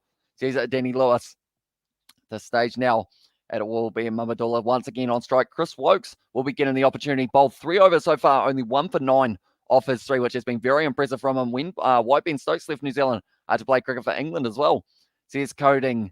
It's a good question. I'm not too sure of the kind of history of it. I'm not too sure whether or not it was because of the fact maybe he had family also from England. I don't know too much about him, unfortunately. I know that he's a very good batsman and a very good bowler as well, though. They are just showing him Moeen Ali. It's been bowling very nicely in the power play so far. We have us got there. Will you give commentary for New Zealand versus India match? I am planning on that one. It is going to be a very entertaining match, and it is a decider because whoever loses that game more than likely will not qualify for the semi-final. The winner of it, though, will put themselves in a good position. When I was younger, I played a game called Run from the Wooden Spoon as well. And what was your high score in stick cricket, says Danny? I know I got, I want to say I got a few hundreds, but I can't quite think of exactly how many it was for the absolute most. I think I might have got into 200 sometime, but I could be wrong there. All Wokes with the bouncer. That was an ugly one as well, right near the neck area of a fifth. And also we've got there. I'm glad we can all bond through our childhood trauma as well, says Katie Dixon there. I also had, I'm not too sure whether or not these were popular everywhere, but I was thinking about it the other day. It's called a scanner's racer. Do let me know if you guys have heard of it. And pretty much it's like a barcode scanner, but pretty much you scan a barcode and then you have an opportunity of getting a car that you can drive in the kind of mini game. And it had a wheel on the side. I think it was called a scanner's racer. And I was thinking about it the other day and I was like, I wonder if my one way out in the shed somewhere still works. Because of the fact that it used to be you try and find as many barcodes as you can. They're going to be running the quick single in and they have been able to get through for their Bangladesh, still sitting 65 runs, and the run rate still sitting at only the 5.65, so they need to try and keep on increasing that one as well. Broke nose at futsal, but scored blind without contact as well, says Mark Morris. Geez, that's impressive to be able to score it when you couldn't see, but broken nose at futsal? Was it someone kicking the ball into your nose, Mark?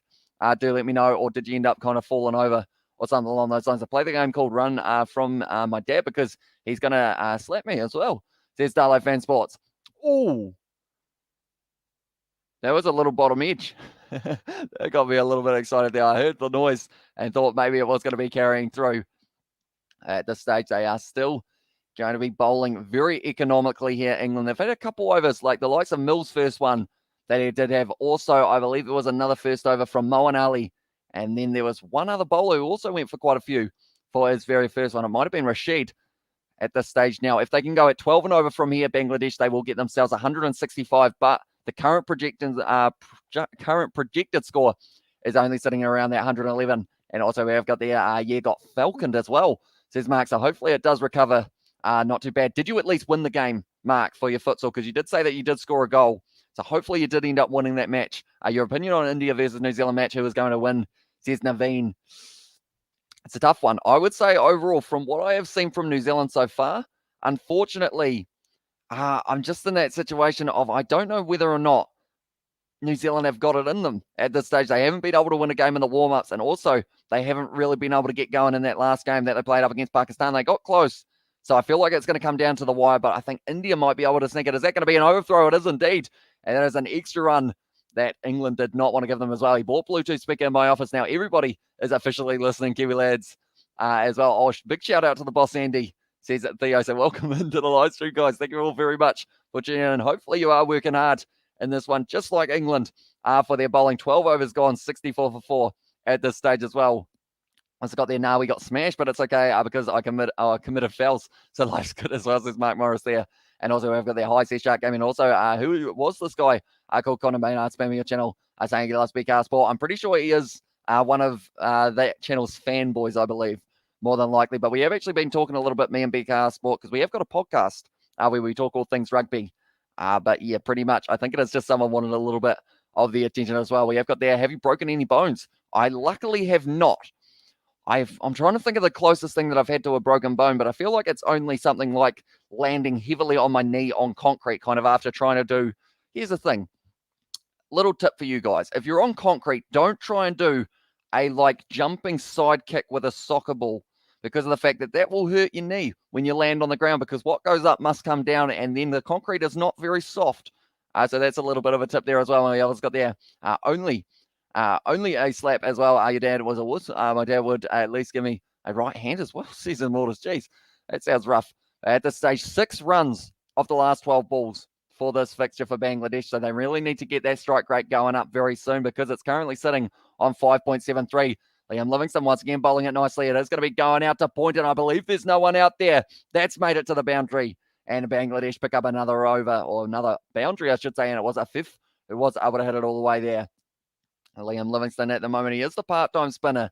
So because of that, it does mean that there are a couple balls that can be a little bit loose, but the spinning surface of this one, I feel like it's going to benefit Bangladesh in the second innings as well. We have seen that so far the bowlers who bowl pace don't really get that much purchase, other than Chris Wokes did very nicely. Reverse sweep, almost hit it onto his stumps there for Bangladesh. And it is just the single now once again. Liam Livingston getting the 1 wicket. So far, I believe it is Rashid is the only one who hasn't been able to pick up a wicket out of the spinners. And we have got there. I lost 2 teeth in ice hockey as well. Best body check of my life. I wasn't even frustrated later on that at the dentist as well. So you actually checked someone, if I'm not wrong. So you actually ended up, oh, it's a run out. It's a run out for Bangladesh. I feel bad. I was trying to contemplate what had happened. So you actually put in the hit, Sebastian, but you were the one who lost the teeth. Did he at least lose some as well? But that is going to be the captain there, Mamadullah. He is on his way, and it does now mean that it is going to be Bangladesh 5 down now, 73. Hey, it hasn't been updated in the scoreboard. We will change that, and now it has updated it, and it is 72 for 4 at this stage as well. We have got there. Hello, Kiwi, as well. I think you scared him away, Connor, which is why he isn't on this one. But so also we have got there. Mine was tried to throw me through a wall before as well, says Darlow. And at this stage, it was just a mix-up. The yes, no, and Mamadullah on his way. You got to feel for the captain here for Bangladesh, because of the fact that there was plenty of time, and England able to get the run out. And Jason Roy, a very happy man at the moment, And also we have got there, do you have a bald spot? Says Danny Lewis, probably. I feel like it's kind of like, because I have got it slightly tied back, that looks pretty bad on that side, to be fair. I don't know whether or not that is just the green screen affecting it as well a little bit. It's probably not, but we'll blame that. It's the easiest way of doing it. You should have seen the other guy, Hamish, and his parents' reactions as well, says Sebastian. Also, we have got there, Mamadullah is out with the 10. Yes, indeed, and now it is going to be Nurul, who will be at the crease as one of the, I was going to say one of the set batsmen. Actually, no. Mamadullah is not going to be out. He is actually still going to be at the crease. It is going to be Nurul coming in for the other batsman. I actually thought it was the captain who they did run out there, but it is not. So he is still going to be out there at the crease. So that is good news for Bangladesh in some regards because of the fact that he will still be able to get an opportunity. He's set on 17 off 18. This stage, it is going to be Nurul Hassan Sohan, who will be in at 7 for Bangladesh. They need to make sure that they don't lose too many more wickets. They've still got a couple batsmen to come, but you would call them more bowlers than batsmen, unfortunately. Is your dad bald? Could be genetics as well, says Danny Lewis. He's still got a bit of hair overall.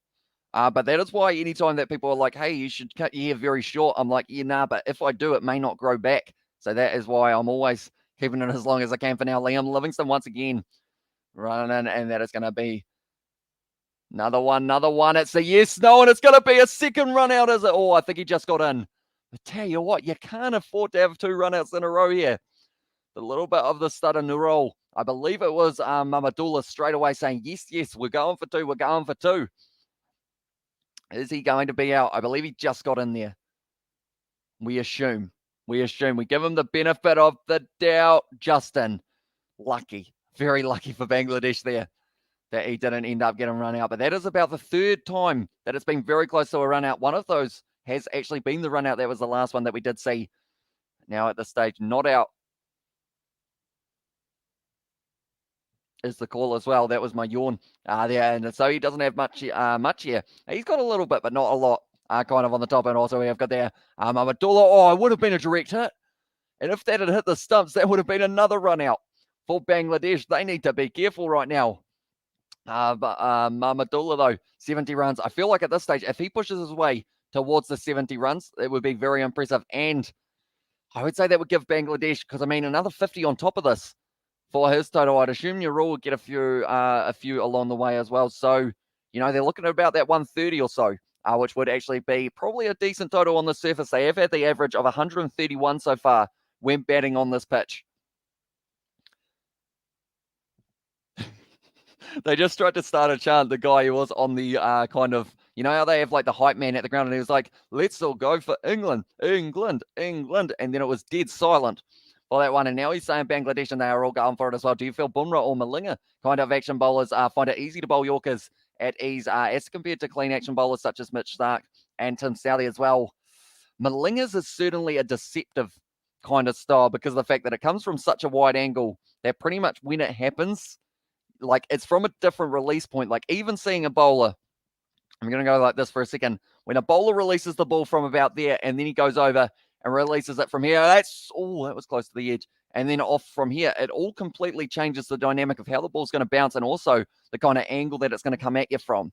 So I would say overall, yeah, so it's actually a misfield that did almost, actually it was the misfield that did lead to the run out there. But yeah, Bumrah, very talented bowler. And also, he's actually not too bad with the bat as well. Jasprit Bumrah can hit a long ball. What kind of target Bangladesh is going to give England, says Naveen. I feel like they need minimum 120 at least. I said 140 originally, but it doesn't seem like they're quite going to be able to get into that situation. Word of advice, everyone should travel and go live with monks as well. A life-changing moment, although you have to shave your head, Hamish, as well, says Danny Lewis. And I'm not sure how keen they would be on me doing some live streams for the cricket and whatnot while I am possibly supposed to be in meditation. But this stage, it is going to be Chris Jordan once again getting the ball in hand for this one.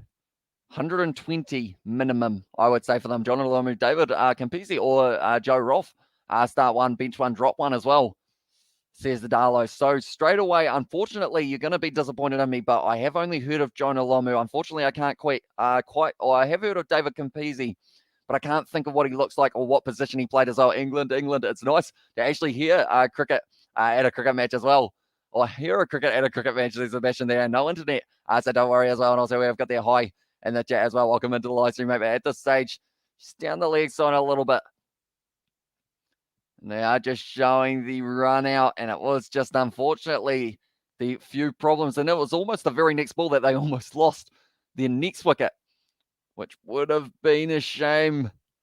They're just showing it, and every time you watch it, you see how bad the communication between the wickets was for them because of the fact that they tried to run each other out about 3 times in a row there for those ones. But now at this stage, it is going to be once again Chris Jordan, like I mentioned. He is going to have the ball in hand, decent in the BBL, and hopefully we do get to see him this year as well for that competition starting December 5th in Australia. We are going to be covering those games. Slower ball there, all with wingers as well, says Darlow. So I guess at this stage, I would definitely start Jonah Lomu, and then I guess maybe I'll go David Campese. I will bench, and then I'll drop Joe Roth purely because of the fact that I don't know who it is. Maybe. Hopefully that's the right answer in that regard. We also got there. You should sell hoodies with your channel logo. I will buy one as well, says Danny Lewis. Maybe one day we will be able to get some sort of merchandise going as well. Do New Zealand have billionaire businessmen or any rich people? I know that we've got a couple rich people. I don't know about billionaires, though. I feel like there's a few millionaires, or definitely a few millionaires around. That's so wide. Down the leg side for Chris Jordan. Also, we have got there in the chat as well. And the ref walking as well. Although I don't feel like that is one that I will want to see, mate, unfortunately for you. Now, at this stage, it is going to be Newell once again on strike. 4 from 4 for that man at this stage. And Mamadullah sitting on 18 off 19. He really needs to push his way towards at least 30 runs here for Bangladesh. Run rate of 5.85 at this stage for them as well. And now it is going to be once again Newell on strike. Chris Jordan bowls it down, out, cover way to deep cover for the single once again here. So England at the moment, they're doing a phenomenal job of keeping Bangladesh at less than 6 runs and over throughout the early stages of this one as well. Moeen Ali has bowled 3 overs, 18 runs, 2 wickets for that man as well. So he has still got the one. Rashid has got an extra 2 overs that I'm sure they will close him out at some stage. Livingston going for the 1 wicket, also getting a 12 runs scored off him for the economy of 6. So the most expensive bowler went for 13, or sorry, 11, I believe it was. But other than that, very, very impressive from the England pace and spin attack. Chris Jordan with the Yorker has at the finger, and it's just going to be the dot ball once again. I'm not sure how many dot balls we have had so far throughout this whole one. Do you not sell any merchandise as well, says Daniel Lewis? We don't actually have anything in that regard. I have thought about a cap or something like that, but I think we are still very early in our kind of YouTube journey. But maybe one day we will be able to get that going. It is the right answer, in my opinion. Campese and Lomu is the only tough one, but Lomu is better as well, says Darlow. So I nailed that one, I guess, in that regard. But I'll ask you the question, Darlow, because of the fact that that was close as well. But yeah, we will have to see how it goes in terms of, I will say, do you prefer Richie Mo'unga or Bowden Barrett? Do let me know, Darlow. And also we have got the Campese is better because he comes from a non-rugby country as well, says Mark. And I will have to ask the question, unfortunately, which country is that, Mark? Do let me know. And also, I think 150 will be a challenging score for England. And yeah, at this stage, they're going to have to push hard to get to that stage. You need to advertise your channel more. I don't even know where your podcast is as well, says Danny Lewis. That is probably because of the fact that it is a rugby podcast. So we don't normally mention the podcast too much on the cricket live stream. So on the rugby one, it is in the pinned comment, and it's on Spotify. It is called the Rugby Down Under podcast. And it is pretty much myself and an Australian. We talk all things international rugby as well. But at this stage, 14 overs down, 80 for 5 for Bangladesh. At least 8 and over from these last 3 to get them up to 120, I think is the key here. Livingston once again going to get another over here. Is bowling well so far, Liam Livingston. So they've decided to give him another opportunity. See if he can get it right once again here. This stage of Mamadullah, he's had 18 deliveries, or 18 runs off 21 deliveries. I feel like very soon now, he does just have to start swinging as well. Spotify, Apple Podcasts, and Google for the Rugby Down Under podcast as well. There's Sebastian there. That is going to hit the hand. And that's just going to be the dot ball once again. Mamadullah, the pressure is building. New Zealanders and Australians getting along, says Daniel Lewis, only partly. It depends on what the topic is, I guess you could say, as well. But overall, it is relatively tame, I think, for that podcast where we talk all things about the Wallabies. Normally is one of those comments or one of those sections that I can't go too far into if there is anything bad to say about it, bro. You do football leagues or World Cup matches commentary too as well. Says Coding, I am hoping to do the Football World Cup next year and also maybe some Hyundai A-League this year, maybe following along with the rugby, following along with the Wellington Phoenix. Also, we have got there in there. Richie Mo'unga as well, says Darlow for his prediction there. Now at this stage, Liam Livingstone once again going to be putting it off the side. Just a single once again, so not too many boundaries coming in this match for Bangladesh so far, and that is something they'll have to be careful with as well. The easiest way to annoy Kiwi is mention how they all live in Australia as well, says Mark. And also we've got the American football, says Immortals. I haven't actually watched too much of the NFL so far, but it is another sport that I would quite like to get into at some stage. Liam Livingstone pulling out of that one. NBA as well, says Immortals. That is another one that I know hardly anything about, but me and George, we actually played NBA 2K18 the other day on the Xbox 360, a little bit of a throwback that might become a video very soon if you guys are keen for it. But I will mention the pin comment is to that's an interesting looking shot, and that is out. And Mamadullah, unfortunately for him now, is going to be on his way. The set batsman at the crease hasn't quite been able to get off the mark, and it does now mean that Bangladesh are going to be 6 down in this fixture as well. And you got to feel bad for them. He's just been trying to get going for the last few balls, but he is finally are going to be leaving the crease. England will be very happy with that because now they are getting into the tail and they might be able to work their way towards bowling them out depending on how these last few go. And also we have got that, by the way, when am I coming on the podcast as well? Says Immortals. Well, that's a good question. I guess at this stage, I don't actually know too much about you, Immortals, but have you got Instagram? Because if you are a knowledgeable rugby fellow, maybe I will be able to put in a good word. But yeah, as well, Liam Livingstone bowled out Mamadullah as well. Yeah, he has been able to pick up 2 wickets so far, Liam Livingstone. So more than likely they will give him his final over, but they've also got Rashid, who I feel like might get to come back very soon as well. We've only seen a couple overs of pace. Chris Wokes was able to bowl out his 4. Mills has only got the 1.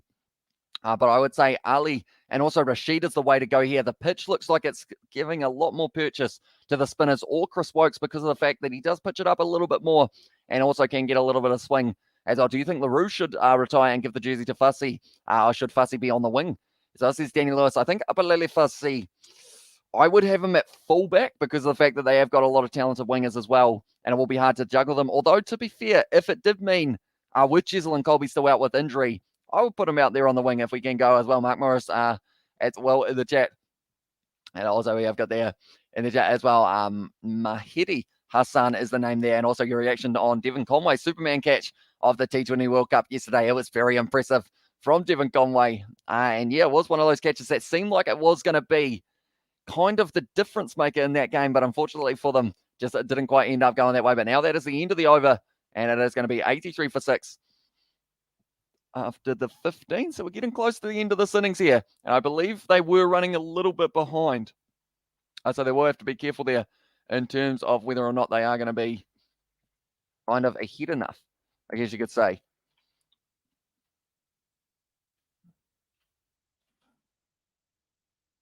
Go. I am just updating my scoreboard. And we are all good to go as well.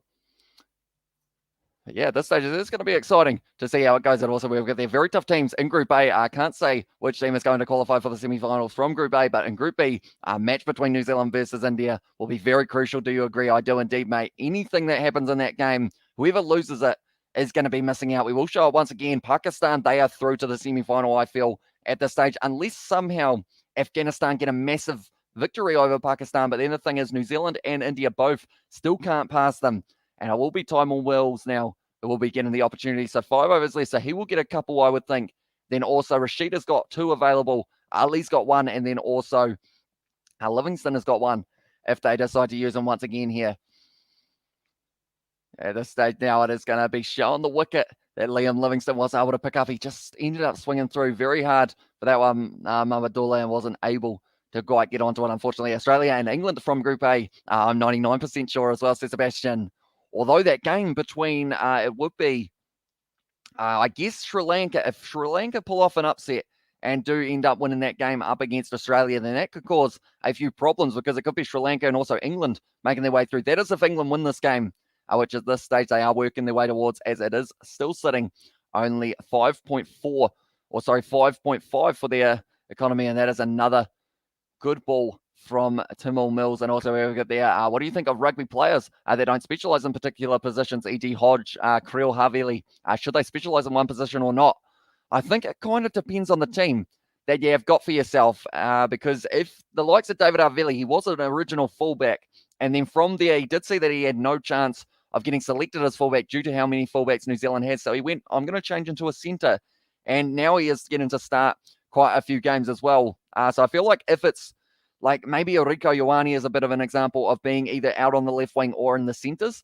And it does get hard to juggle, but as long as you are able to play both of them decently, it does give you more opportunity of getting selected for your side as well. I have got there it's Katie Dixon. Sorry, y'all, my internet cut out. So hopefully it is all running smoothly now for yourself, Katie. And also, I reckon Australia and England, but it's so hard to say partially because the Windies are such a wild card and could easily be the banana peel for Australia's highlighter, boys, as well, says Mark Morris. Yeah, that is true. West Indies, they are a very talented side. It is a shame that they have lost their first two, but all it takes is for Chris Gayle to go, you know what, I'm just going to hit a quick 50 or 100 here. And then all of a sudden, like, how many people do we know that can out-strike rate Chris Gayle when he's on form?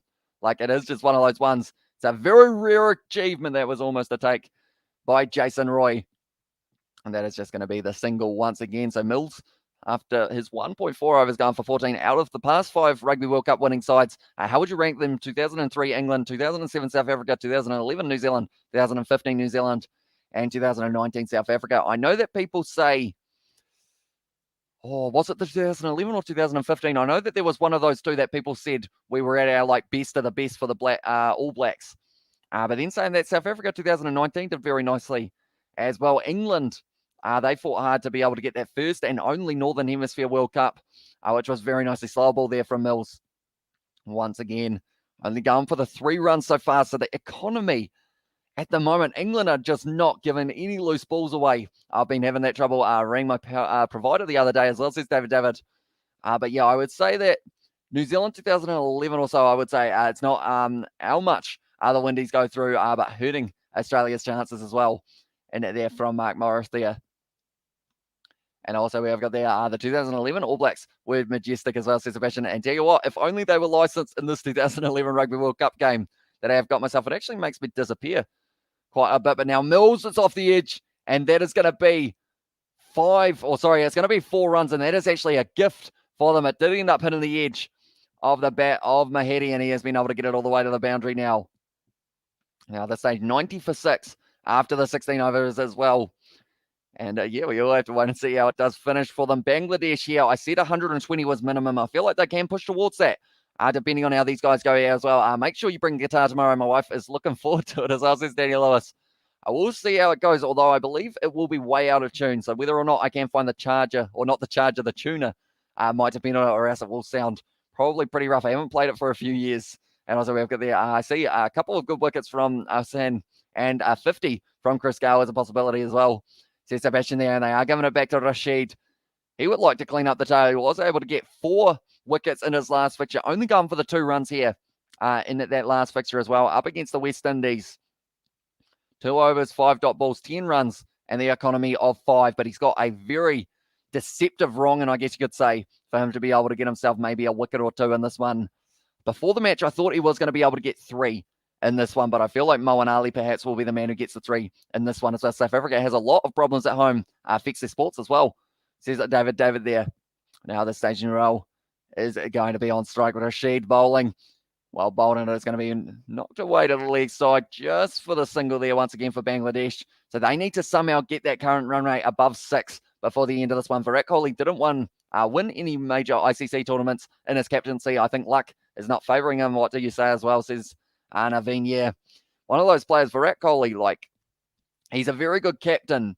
And it's always surprising seeing that India haven't been able to win anything. That was a nice bit of spin there for Rashid. I'm liking that. Do love myself a bit of leg spin. He's bowling it pretty well throughout this fixture as well. But yeah, I would say overall, he's very unlucky.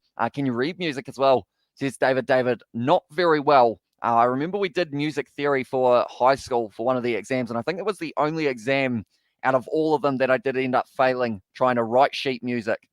Because the fact they kind of play a song and we had to try and write it out, the song that we had heard, like in terms of the notes and everything, which I was not good at.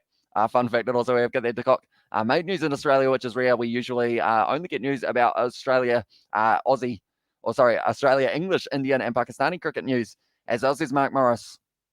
Yeah, it's an interesting situation with him. I believe if I'm not wrong, he is not going to be playing in the next match or something along those lines. I didn't read into it too far, but I believe it was something to do with the knee before the match, I want to say. But Rashid, now it's an advance, hit over the top, and it has found the gap, and there's going to be another 4 runs for Mahedi, so they are going for it just a little bit more. We have, it's got there 12:30 a.m. Need to get my beauty sleep, so good night, Hemi, as well. There's the models. We will see you later on, mate. And thank you very much for tuning in as well. Our mandatory music classes are such a fast as well, says Mark. Yeah, we also had, I guess it was, I want to say it was year 11, and I did end up kind of, the other side of the music was all right because of the fact that I could play a bit of guitar, so it was a lot of practice and whatnot. But yeah, when we had to do the writing the sheet music, it also didn't help that our teacher, like pretty much a few weeks before the exam, oh, nicely bowled. Once again, going to be the dot ball. But yeah, a few weeks before the exam, our teacher, he's a firefighter, our teacher is a firefighter, but he was at the time as well. So pretty much he did try and run to the fire station, which is just close to the school, and he ended up tripping over the chain that kind of is in front of the school. So pretty much what happened is he fell down, broke his arm, and also concussed himself. So he wasn't actually there to teach us the music theory stage, like right before the exam. And pretty much at this stage, we had done a whole heap of practice throughout the whole day or throughout the whole months up to that point. So we hadn't actually got into the situation of being able to really learn anything. So we had to go in pretty much blind for that one and hope for the best. So that is one of the reasons that I didn't quite get it right. Favorite ice cream flavor, some in New Zealand as well, says Danny Lewis. I would say I used to quite enjoy caramel chunks, I think it was, or something along those lines. I think it's called Gold Rush. It's actually quite nice. And also we have got there from Ria. He has said, hi, welcome in to the live stream, mate. Thank you very much for tuning in. If you are new to the channel, be sure to leave a like. Also, subscribe. And sorry, I know nothing about cricket. So in cricket, theoretically, a team who chooses to bat first could possibly end up batting through the entire game if they are good enough trying to figure this out, as I says Katie Dixon. So in this one, depending on if it's test match cricket, you are allowed to bat for as long as you want, kind of thing. But in T20, you're only allowed your 120 balls or your 20 overs. So they've still got 18 balls left here. Bangladesh are facing. And then from there, it will be England who do get the strike. And then in a 50-over game, you have got 50 overs of 6 balls. So you are actually allowed 300 balls of facing. People complain about mandatory literature, etc. But music is so pointless for kids who aren't interested or behind as well, says Mark. Yeah, that is a good point. Because I know that in the early stages, we kind of did wood tech, food tech, and that kind of thing, which I can kind of understand a little bit more. And then it was also split music, art, and then I think we also had home economics was another one as well. But it is going to be Mills once again. We'll be bowling at this stage. Both bowlers, both batsmen. It's going to be the scoop shot straight into the hands. And that is going to be the wicket. And Mills gets it. And now Mahedi is going to be on his way. Mahedi Hassan hitting it straight to the man at short third leg as well. Mills is excited at the moment. You can see it. And that now means 98 for 7 for Bangladesh. And also we have got there, I want to squish the ref as well, says Rui there. Yeah, at this stage it is unfortunate for Bangladesh due to the fact that they just haven't quite been able to get themselves into a good position. And yeah, hopefully we do get to see them go decently in the second innings with the ball in hand for this one as well. Okay, thank you, brother. As I says, Katie Dixon there on his way. Mahedi is going to be going 11 off 10 balls. Caught Chris Wokes, bowled Mills, hit the 2 fours as well. So they still need a couple more in the later stages of this one, possibly. Yeah, we will have to wait and see how it goes for them. I feel like anything less than 120, England will be able to chase down with a few overs spare, just the way that it has been going. I don't believe it has been the case of the surface doing too much. I think it is just Bangladesh haven't quite been able to get that ball to the boundary enough. So we will have to wait and see. England will comfortably win this match as well, says Coding. And if they do end up doing very nicely here, I will get them into the situation of, we can see here already the net run rate is 3.97, which is very impressive indeed. And also we've got their Mills with his first wicket. Come on, Rashid, what's happening to him in this game as well? And also we have got there, can you tell us your Halloween costume? Says Danny. If I did that, it would not be a surprise. So you guys will have to wait and see it, which is going to be on that 5:15 a.m. live stream. We are starting on Sunday is when that one is going to be taking place. It's an absolute tragedy. Kids take little interest in music theory. I totally think the arts are so important for growing kids as well, says David there. Yeah, I have learnt from doing art that I cannot draw to save myself, unfortunately, but I wasn't too bad in the music side of it.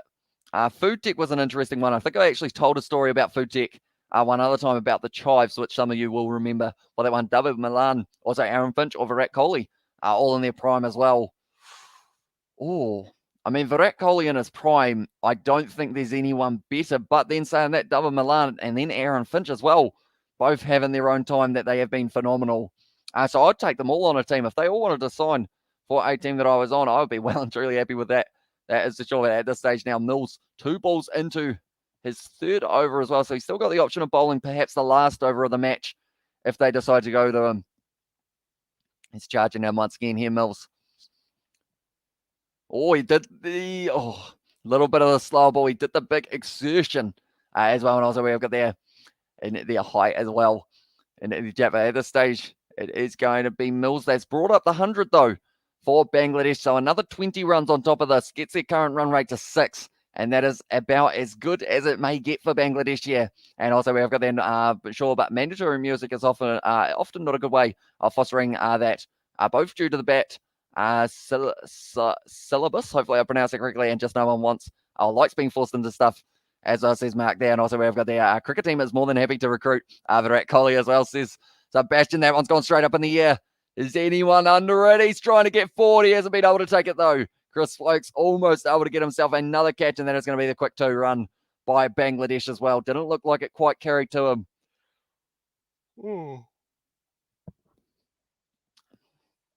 Like they are saying, the best catch of the tournament so far would have to be that Devon Conway one. Tell you what, if Chris Wokes was able to get to that one, it would have been pretty awesome to see. How it did go very close, but just not quite able to take it there as well, unfortunately for him.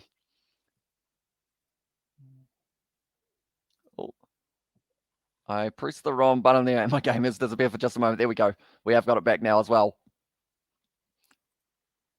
Oh, slow ball from Mills. He's very good with the slow ball. He ends up just taking all speed off the delivery. And it did go through at 110k, so really losing the pace on that one as well. And also we have got there, I don't think Prime, Milan, Kohli and Finchy would be legal as well, says Darlow there. But yeah, it would be a very good team indeed. I have always thought about maybe when Cricket 22 comes out, doing some sort of dream team or something along those lines, how I am able to sign certain players and kind of play a series type thing up against different countries. So if that is something you guys are keen to see, do let me know. And I will try my best to get that going. It's another slow ball from Mills, very well bowled. And that is the end of the 18th over. And now at this stage, 102 for 7 with just the 2 overs to go here. I don't think they'll give Rashid the last one. More than likely, they may decide that they do want to go with Moeen Ali. Might get it, and then they might go Mills with the very last over, due to the fact that he did just pick up a wicket and also only went for the 4 runs in that one as well. Who has got it? We are looking. Owen Morgan, who does he decide on? It is actually going to be Rashid who gets the opportunity. So I assume they're going to give Moeen Ali the final over of the game. You were thinking, that's it. I think I just came from a different time as well. Says David as well. At this stage now, Rashid sitting with an economy of, he's actually only going for 6 and over, but one of the more expensive bowlers, I guess you could say, advancing down the track as well. Oh, short of the man, and it's going to be bouncing in. Is there a way you can control a team instead of playing in Cricket 19? Instead of a player in Cricket 19? Says Darlow. I believe it would be in kind of the career mode, or not the career mode, sorry. In terms of, it would actually be, I know that there's like, you can set up tours and whatnot. So I guess it would be doing that, or going into a custom competition and doing it that way type thing. But now at this stage, always tried to hit that one hard. Rashid has got 6 scored off him, and that is going to be a nice shot from Nassam, who was able to get it all the way for the 6. And now at this stage, the 19th over. Tournament 6 is 152 so far. I believe that's almost the first 6 of the day as well. And Rashid has been hit to the boundary. He just hasn't quite been able to get it going in this fixture so far, unfortunately for him.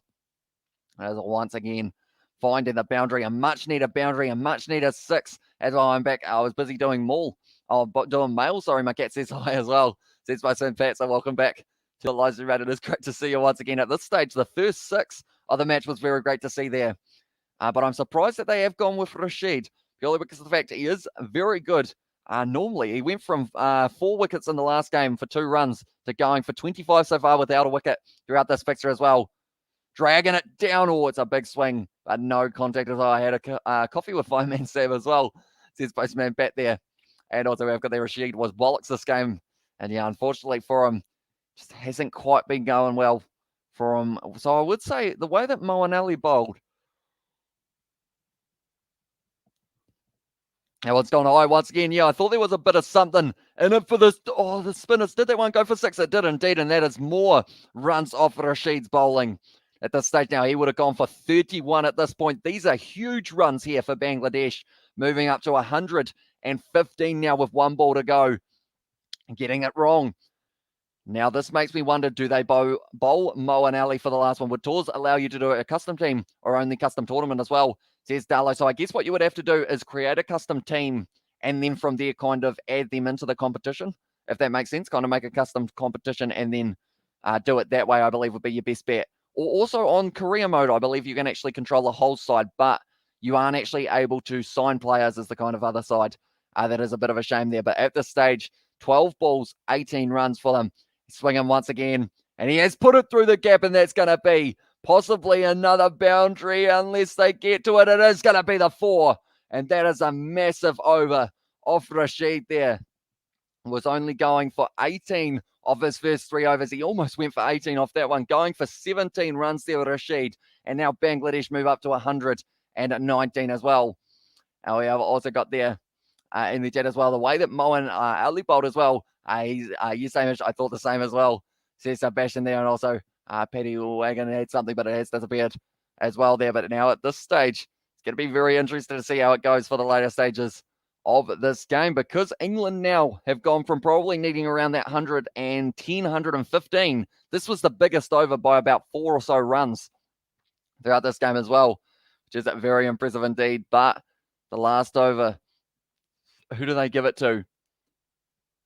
It is going to be Mills.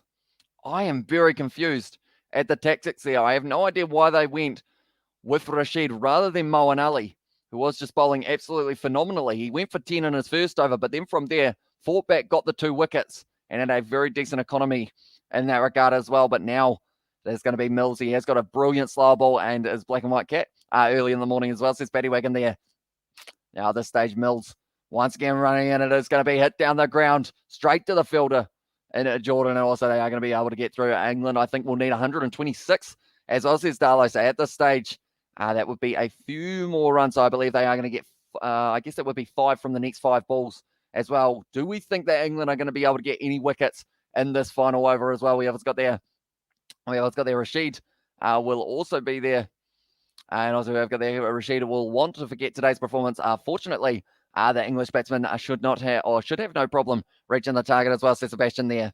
But at this stage, Hassan sitting on 14 off 14. Ahmed sitting on 19 off 9 as well, which is extremely impressive in that regard.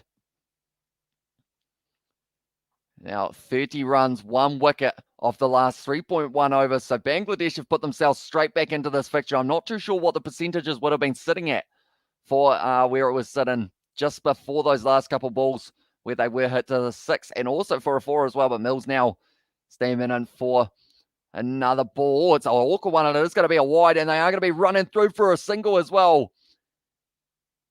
So that is going to be 2 extra runs here for Bangladesh.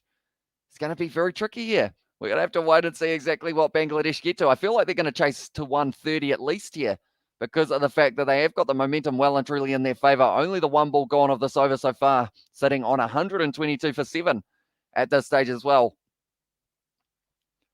Now at this stage, they are showing Rashid that could have been the turning over. 17 runs off it as well. But Nasim Ahmed at the moment, 2 sixes, 1 4. He is not on strike at the moment here. But Nurul also sitting 14 from 14, and Mills going to be stemming him once again. Stepping across, it's a wide one. He stepped over though. So I believe it will be considered as a dot ball of Coley, Don or Smith as well, says Darlow. Don or Smith. Virat Kohli. Is that Smith? Is that supposed to be Steve Smith? Darlow, do let me know. Possibly, but I will try my best to be able to answer the question as well. I'd say I've got about 19.2 gone in this fixture so far, and also we have got there. Don't worry, mate. We block the spammers, and if they're coming back, we keep banning as well, said Sebastian. Although I believe at this stage I'm starting to get a little bit of a suspicion, to be honest, for maybe another spammer in the chat. But we will have to wait and see how that transpires in the future. We have got there, yes, says Darlow, Fan Sports in the chat as well. Now, at this stage, 50 dot balls today for England. That is very impressive. 120 balls in total that they will have. But yeah, it is going to be interesting. I think it's the same person as Mrs. Katie Dixon. So she's thinking the same thing as myself as well, by the looks of it. But now, at this stage, it is going to be now, once again, on strike, Hassan. Oh, sorry, it is actually still Nurul. Will be on strike for this one. Mills steaming in, slower Yorker.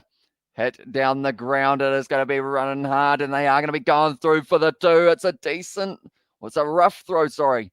And it does mean that it is going to be going through for the two. Bangladesh moving up to 124 at this stage. And Moeen Ali, unfortunately, just getting that throw a little bit wrong as well. Oh, it was going to be a bouncing one. He would have been gone by about a quarter of the pitch as well. It's that Clark Kent is never in the room with Superman when Superman is around as well. Says Katie Dixon, exactly right. But now at this stage, Mills once again is going to be charging, and he has bowled decently today. Mills been able to get himself the wicket, but would also like to close out this game without getting hit to the boundary. It's a bouncer from him as well, well bowled. And that is going to be now a dot ball. I think the same, but he's behaving so far as well, says Sebastian. So yeah, we will allow it for a little bit, depending on how it goes. But they are not going to go up stairs here. Or are they? They are actually checking this one. I feel like it's a risky play because of the fact I think they were actually a little bit behind in terms of their over rate. But they are going to be checking this one for Mills. See whether or not there was just a little bit of an edge on this one. I don't think we're going to have to look at it for too long. Nothing there on that one. So I believe that is going to be not out. And that will be a dot ball, though. So now at this stage, if they get a single off this final ball, whoever said 125, I believe it was Darlow who did say it. If I'm not wrong there, yeah, if it is 125, you will be 100% spot on there, mate, as well. We always got there. Pro tip for trolls. I want to improve their trolling as well, says Katie Dixon there in the chat as well. Just checking this one. Oh, hang on. Oh, it's hit the glove. It's actually hit the glove. There's just a little snippet on the glove. That's actually going to be out. That is something that I was not expecting. I thought that was not actually near the bat, but it's going to be the glove, and that is going to be given as out. So Mills able to pick himself up another wicket here. And now because of it, it does mean that there will be one ball left. Overturn the decision as well. And now at this stage, it is out. And he is going to be on his way.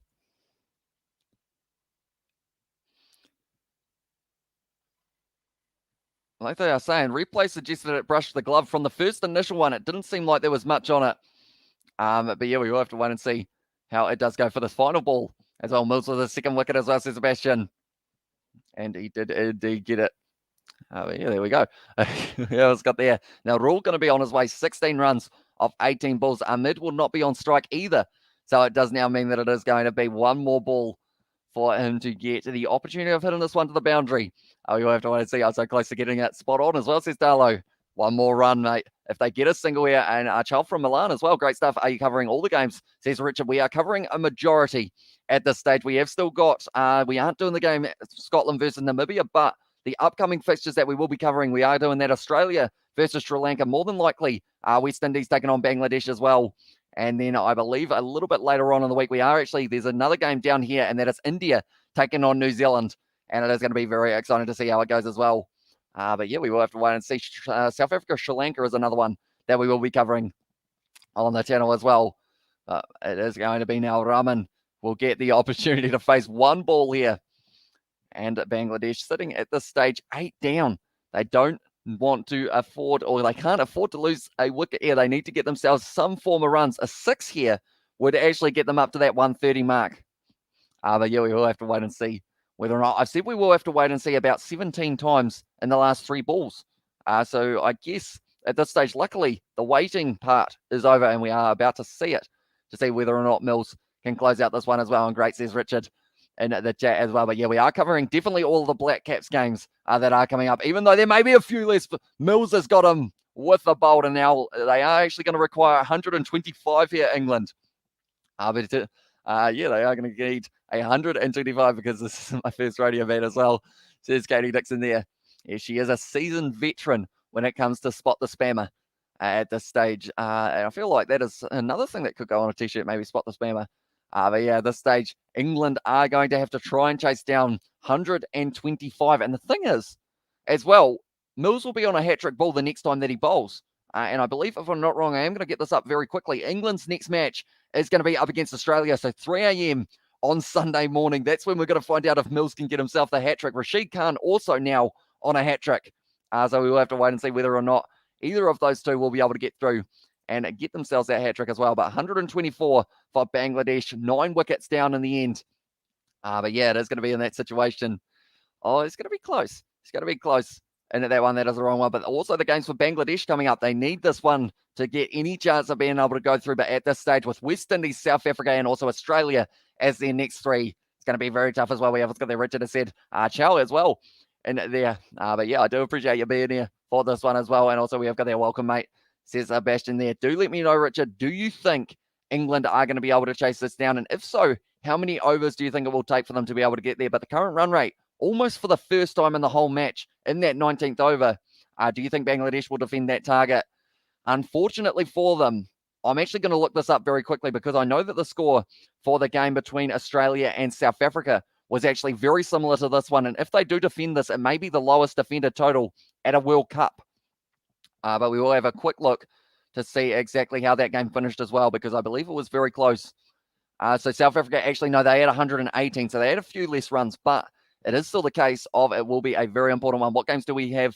Australia have coming up as well, says Darlow. I think I have actually still got there we go. That is the fixtures that they have got. So they have got Sri Lanka. Then their next game is going to be up against England after that. And that game is tomorrow night. We are going to be hopefully covering that one on the channel as well. And then we have also got there Australia versus Bangladesh, finishing it off with West Indies. And that game there in 14-day time could actually be the decider, although it is not in 14 days' time now. It is actually only in 9 days' time. So this screenshot was from a little while ago. But Chris Wokes at this stage, 12 runs he went for his 4 overs. Very impressive indeed. I don't think so. I think England will reach the target in the 17th over as well, says Sebastian. And that will certainly help out with the run rate as well. The net run rate, that is, because at this stage, every single little point in this competition is important. Definitely when you got Group 1 still sitting with England, Sri Lanka, Australia, South Africa, Bangladesh, and the West Indies all combined in at that one as well. Oh yeah, we will have to wait and see exactly how it does go. But for anyone who is wondering how they got to the point that they are at, we will show you exactly what the scoreboard is sitting at. But 92% for England to be able to win this game. Remember that statistic and that percentage, because we are going to be looking back at it throughout the rest of this match as well. So it was Litton Das, to get 9 runs off 8. Then it was 9 to get 5 runs off the 7 balls. Shakib Al Hassan, 4 off 7. Then it was Musfika Rahim, he actually had a pretty decent innings in terms of getting himself set, but never quite fired the way that he needed to. 29 off 30 LBW by Liam Livingston that they did go upstairs to be able to get overturned. Then it was Mamadullah to get out, 19 off 24. Also a run out. There were almost a couple run outs in a row for the Bangladesh side. Then also Nurul Hassan did decently there, 16 off 18. Also Hassan was able to get 11 off 10. And then also it was Ahmed who was able to get himself up to 19 off 9 as another one of those scores as well. But yeah, pretty much at this stage, England, they would like to back themselves to be able to win this fixture. But we will have to wait and see. Anything can happen in a game of cricket. And also we have got their no sport has ever come close to rugby fame in New Zealand as well. See Sebastian there in Black Caps winning World Cup versus All Blacks winning World Cup, which was more celebrated in New Zealand in terms of people and media reacting. I think it was in the situation of definitely the All Blacks winning either that home World Cup in 2011, I would say was probably the big one. I think Bangladesh and West Indies are out of the World Cup T20 as well, says Naveen. Yeah, at this stage, it does seem relatively likely. Also, Scotland is another team, and Namibia, even though they haven't played any fixtures yet, unfortunately for them, I just don't feel they will be able to get over the line. I hope we can get 3 or 4 as well, or 3 out of 4, says Darlow. And I think at this stage, if Australia can do that, they will definitely be able to get themselves into the position of making it through to the semi-final, where they might get to take on the likes of a Pakistan or someone along those lines, who actually handed the New Zealand side their first ever T20 defeat in the first round of the competition as well. 2011 was big because of how at the time New Zealand only had 1 right as well. says that Mark. And at this stage, we have got there, I think Bangladesh and West Indies are out of the T20 World Cup as well. And yeah, at this stage, it's going to be tough for them. Unfortunately, it's such a harsh competition in regards of definitely for that Group A. If you lose a game, you're almost out already because one side, only one, can go through undefeated. If one, I should say as well. There may be no one who's undefeated going into that next stage of the semi-final. But England, they did have a loss up against India in their warm-up game. But for them from there, they've been looking very strong. Unfortunately, Rashid just didn't really look that great today, unfortunately for that man. But hopefully he will be able to have a decent day in the next kind of coming games. So they have still got a few more left for England throughout this one as well. Yeah, at this stage, I am just having a look to see what the odds are sitting at the moment because of the fact that at this stage, it's going to be interesting to see exactly how quickly England try and chase this one down. Your final opinion, which teams are going to be in the semi-finals, says Naveen. I am going to say Australia, England. Australia, England from Group 1, and then Pakistan, and I'm going to say India from Group 2 as well. Does Italy have a team in this, says Richard? I don't believe so, unfortunately. But they will be playing up against the All Blacks in rugby in only a week's time, and we will be covering that game on the channel as well. But yeah, this stage, Italy did not have one here. Namibia is yet to start their journey in this World Cup as well, says Coding. Yeah, they managed to make their way through into the kind of next stage, I guess you could say, after going through the qualifying stage. But yeah, I feel like with the teams that are kind of lurking, it will be very tough for them. I was just doing a little bit of an add up as well because I will be keeping you guys informed in terms of how many runs are required for these sides and how many runs Bangladesh were on at that point. Similar to what I did last night for those who did get to see that one as well. But England at the moment sitting very nicely indeed. And also, I think Scotland will defeat Namibia, though I'm not completely counting out the Namibian side as well, says Sebastian. And Italy does actually have a cricket team, but no World Cup appearance, says Sebastian. Also, Kiwi lads from Anasis as well. Welcome into the live stream, mate. And also, we have got the Namibia is yet to start their journey of this World Cup. But yeah, we will have to wait and see how they do go. Nonetheless, we are only moments away from England making their way to the crease. Do let me know who's going to be the top run scorer for England in your opinion. I'm going Joss Buttler.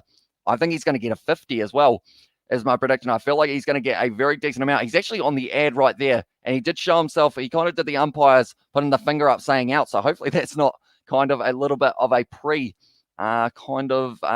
guess for himself, I guess you could say. But what we will do is we will get rid of the still to bat down the bottom of the screen as well. But England, they have got a very strong batting lineup for this one.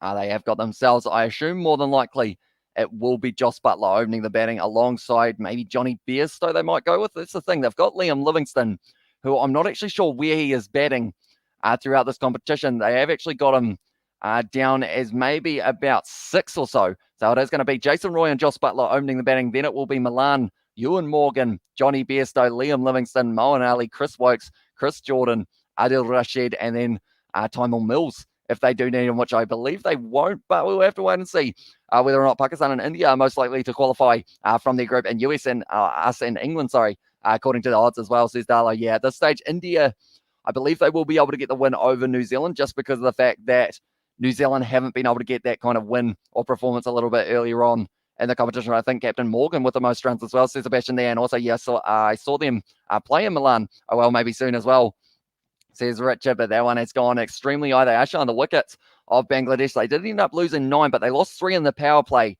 And then those next kind of 5 overs or so, they fought hard to keep themselves in the game. We have got there, don't lose faith. Fratilo as well. I'm from Romania. We have no cricket team whatsoever as well, says Sebastian there.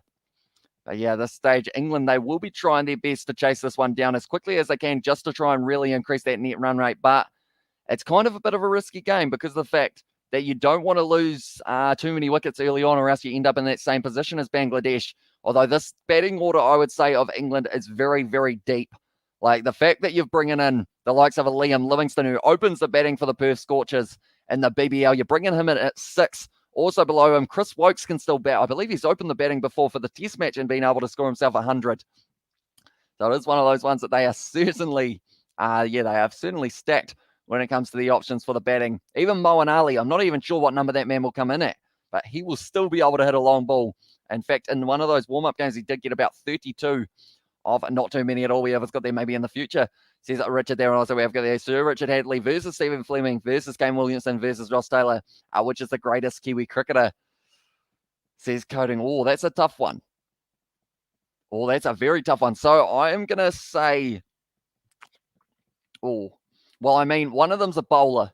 So I feel like straight away I'm going to say Sir Richard Hadley as a separate kind of section.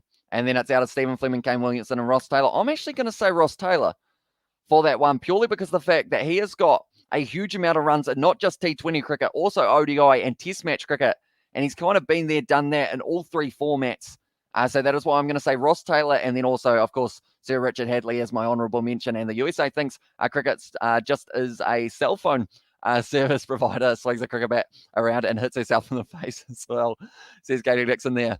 Smile, you're on cricket, I think it is, if I'm not wrong, for the kind of motto there, but it is going to be Shakib Al Hassan who will be bowling here. His best is 5 for 20. There's only been 1 5 for so far throughout this T20 World Cup, and that was actually Majip for Afghanistan up against Scotland.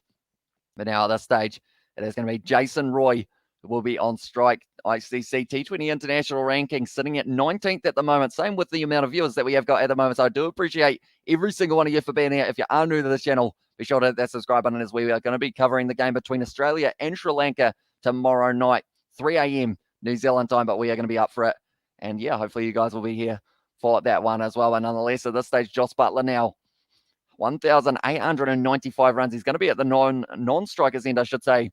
As we have, I have annoying news. I could have COVID. I had test. I will see. I wait to see what happens. I feel all good now, but we'll have to wait and see as well. Says Anasis. So make sure that you are self-isolating kind of up to that point as well. I believe that is what you're supposed to do if you have had your test. But now at this stage, Jason Roy, he's swatted it away out to the offside, and that's going to be 4 straight away in the innings for Jason Roy. I'm trying to stay awake, but I just can't. So I'm going to head off. Good night. I will have a good rest of your day as well, says Paddy Wagon there. And also we have got the I love the tea break in cricket. How posh is that? Says Sebastian, but we will see you later on, Paddy Wagon. And yeah, hopefully you do have a good sleep. As I think Jason Roy will demolish Bangladesh bowling today as well, says Cody. And tell you what, boundary off the very first ball is a great start for that man indeed. And what we will do is we will go like this, and hopefully the scoreboard will start updating. Yeah, there we go. Just waited for that one. Locking it. Oh, it is going down the ground for the single as well. Feel better soon as well, says Katie Dixon there. And also see your mate, says Sebastian, to the man Paddy Wagon as well. But at this stage, it's going to be interesting. England, they have got 2 men who can hit the ball very quick towards that kind of 50 mark. So do they go with both of them just going all out, trying to get that net run rate extremely high? They need the current run rate of only 6.1 for this fixture, so they don't want to mess around too long, or else then scoreboard pressure and also just that little bit of the heat as well. We've got to remember it's 35 degrees Celsius at the ground at the moment. We hit towards cover just for the single there, or sorry, just for the dot ball. At this stage, Joss Buttler, he's opening the batting alongside Jason Roy. I believe they actually tried that combo for Test match cricket at one stage, whipped away to the leg side out mid-wicket just for the single as well. Speedy recovery as worst comes to worst as well, says Sebastian there. And now at this stage, they are showing there Bangladesh spinners in the power play in Asia as well. And it is one of those ones that they have been able to get 26 wickets. They need at least 2. Jason Roy, nice cover drive down the ground just for another single for the English side here. And also we've got the 10 out of 10 posh as well, says Katie Dixon there. And yeah, we will have to wait and see. I believe that is, who is that? That looked like Chris Wokes, but I don't believe it was. I feel like that might have been Owen Morgan, who will be not too far off.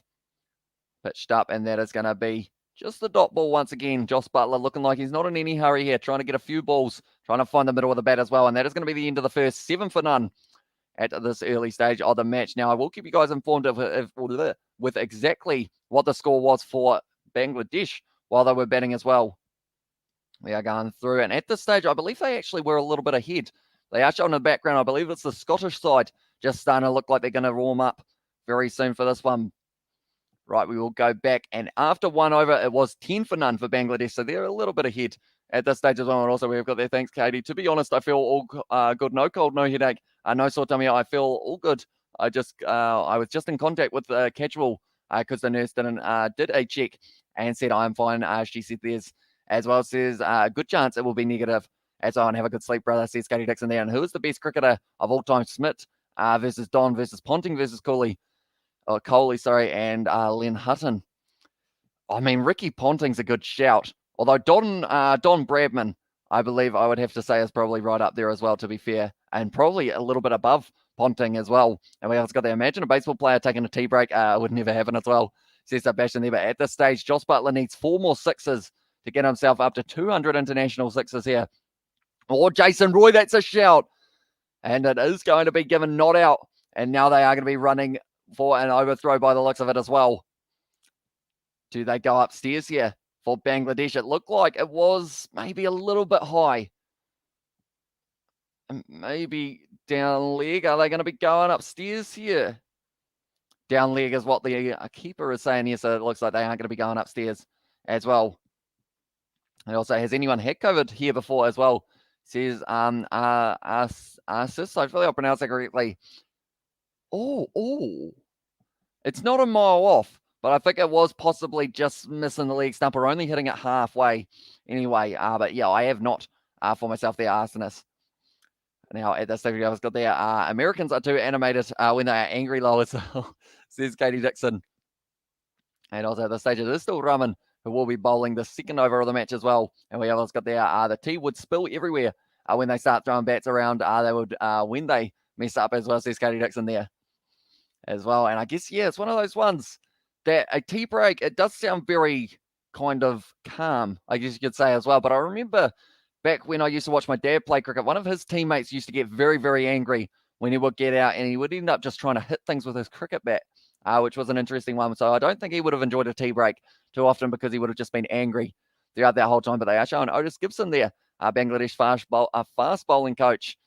It will be important for this one. It was pitching outside leg. So because of that, that means that it wouldn't have been an LBW anyway for that one. So a good call. So a good call not to use the DRS there. We hit down the ground, and it is just going to be, once again, Josh Butler staying on strike at the moment. Just had the ball thrown at him there, Jason Roy. And deep break, boomfa as well, says Katie Dixon there. But yeah, this stage, I'm excited for the rest of this game because all Bangladesh need is a couple early wickets, and then England will be in that same position that Bangladesh were just a little bit ago. Yeah, we will have to wait and see how it goes. Mustafa Pfizer, is the man who is still bowling. Just the one leg by off him so far, so no runs coming off the bat. But Jason Roy sitting on 6 off 4 as well. Oh, it's hit the pad, but once again, it's going to be down leg. Impact outside of the line as well. Another leg by. So 2 leg buys in this over so far. So really putting it on the pads, getting a bit of in swing for Mr. Pfizer, and also we've got the NFL players would just take steroid breaks as well, says it is Sebastian. Also, we have got the, I must admit, you can't beat a good cup of tea, especially afternoon tea as well, says David. Yeah, this stage we are sitting 1 a.m. But what is your tea of choice, David? When you do get the chance, we have got there. Kiwi lads, have you done the COVID test before? It feels like someone is putting a thing up the nose. Feels like you're having a big snooze. Or I assume that is a big sneeze, perhaps, for that one. But yeah, I haven't actually had a COVID test yet. So I don't actually know the feeling. That's going to be a wide there. Just not quite getting it right. And the extras is something that Bangladesh will have to make sure that they don't give away too many of, because or else you will be ending up in that situation that those are runs that you don't really have on the board to be able to give away. So at this stage, 9 for none for England, and they have still got another couple balls of this over, and it's actually 10 for none now. But the power play, Jason Roy, he's already hit the boundary. He actually hit the boundary the very first ball of the innings for England. And then also Josh Butler, the man who I said would top score. He's not top scoring at the moment. He has only got the one. That's a good Yorker. Straight back down the ground, though. Nicely played by Jason Roy. Almost a test match shot there. Just a straight drive, and it's gone all the way for the bell, for the 4, I should say, as well. At this stage, they are showing Johnny Bairstow. Also, Liam Livingston. Katie, you done a COVID test as well. She's an assist there in the chat as well. Just pitching it up a little bit too much. Almost out of the back of the wrist or out of the back of the hand there. And also, we've got there, Greek brother, says Sebastian. Just get it a little bit wrong. Half volley. And then from there, Jason Roy just keeping that momentum going forward with that shot. and was able to hit it to the boundary. Well, it's got their challenge accepted. Beats a cup of tea with a cricket bat as well. Looks like I beat a cup of tea as well, says Katie Dixon there. I feel like the use of the bonfire emoji as well is just 10 out of 10 or 10 out. Oh, I can't tell you what. I think I've got, oh, that was close to the stumps there. And it is going to be going to the boundary there for Jason Roy. Once again, I have actually got access. So that use of the emoji, Katie, was 10 out of 10. Has just gone through as well. If you were to pick the best bowler of all time, who would you go with? Hadley, Ashwin, Cummins, McGrath, or Alan Davidson? Oh, that's a tough one. Darlow, I'll go. I mean, I feel like because of the fact that I'm from New Zealand, I should say Hadley, purely because of the fact that if I didn't, then New Zealanders might not be too happy with me. But that is the end of the second over as well. And now England are going to be sitting 18 for none after the two as well. Yeah, I would say Hadley's pretty solid. Patrick Cummins at the moment, he is actually doing very, very nicely in terms of being able to almost, like the way that he bowls is almost like he's a machine programmed to hit the same spot over and over and over again. He just keeps on going. Oh, once again, another little bit of an edge, and Butler is able to pick himself up another single there. I got my J&J shot back in April, and I've been in my house ever since as well. See Katie Dixon there, and also we have the lull from David. And I do see that quite a few of you guys have got the silver badge at the moment. And I'm wondering, is it 6 months or is it 3 months that it becomes gold? So I think it might be 6 months that it becomes gold.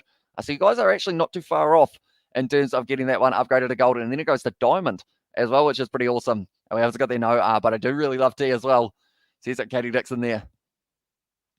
At this stage now, once again, Shakib is getting the ball in and pitching it up. And once again, Jason Roy striking the ball very nicely early on.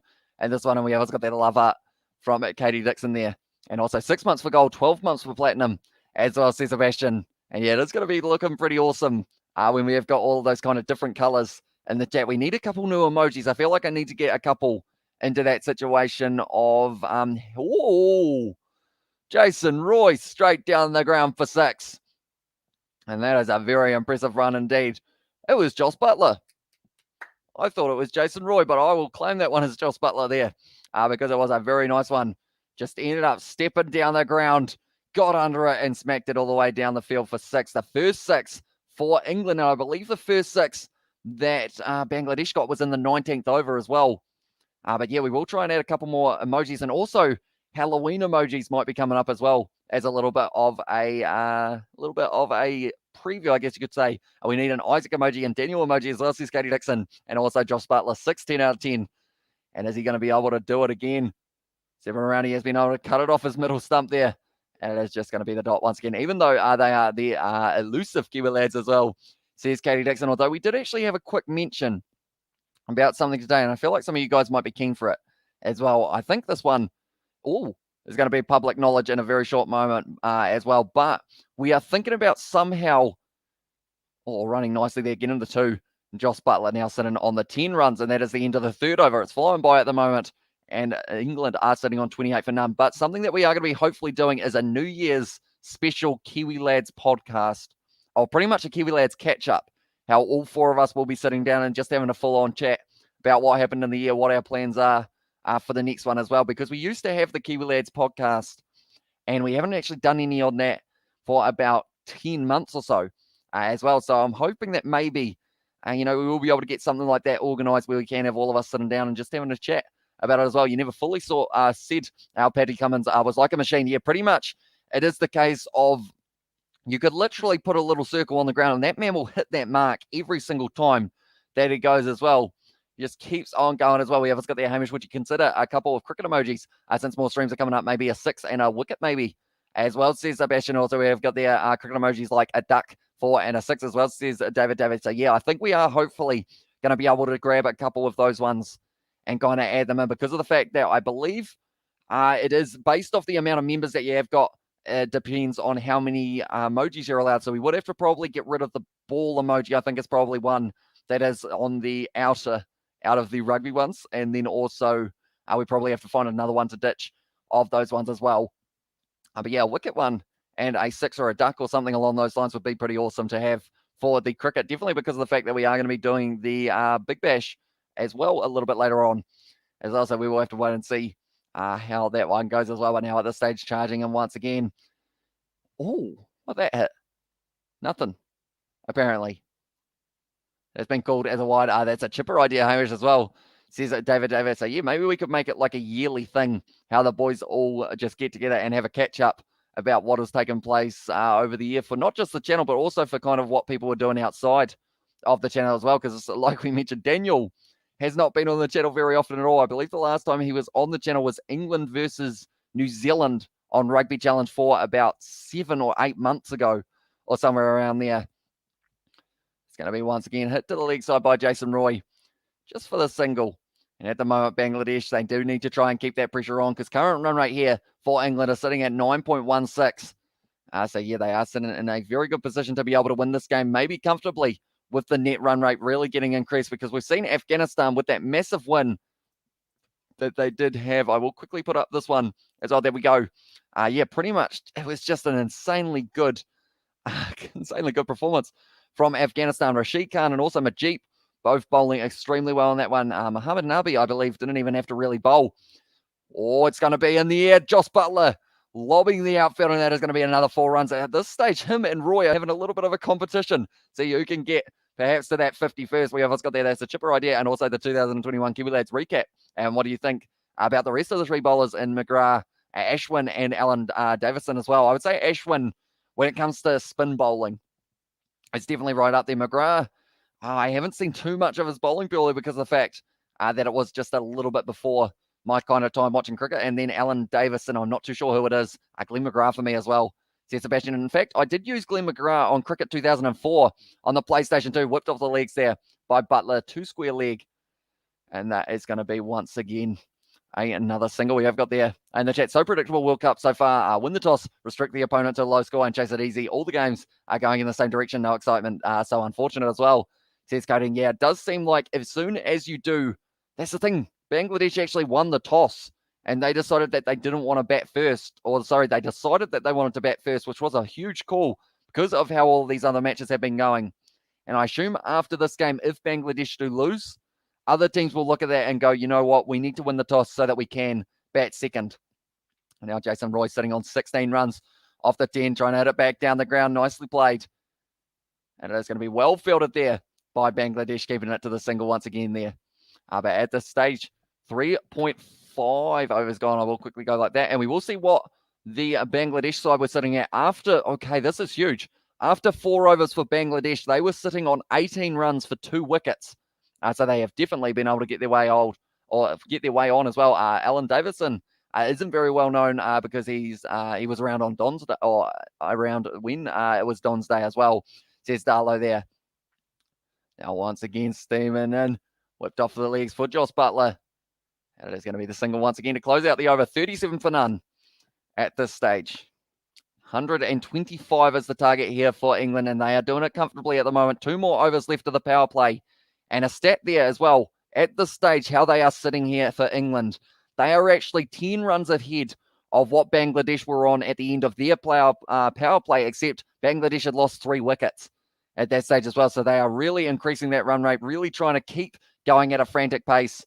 And at this stage, Jason Roy and Josh Butler both kind of jockeying for who is going to be able to be the leading run scorer, perhaps, for this inning. They have got Milan, who will be coming in at 3. Also, Owen Morgan, if they need him. Bairstow, Livingston, Moeen Ali, Chris Wokes, Chris Jordan can even back. Rashid can hit a long ball. And then you got Mills as number 11. So they have certainly got the depth in the batting lineup. It is just whether or not they are going to be able to keep up this pace or whether they do drop a couple wickets throughout the next kind of few overs. Because at this stage, the power play still means that they've got a very nice bit of an advantage that's going to be hit down the ground for just the block there from Josh Butler. But he is sitting both men at this stage going at more than a run a ball, which is something Bangladesh really struggled to do throughout their whole innings. Nasam Ahmed now going to be bowling this one, dragging it down to the leg side a little bit and now hit out to square leg. I believe they will be able to get back comfortably for the 2 there as well. Yes, they do. And Josh Butler being able to get back there.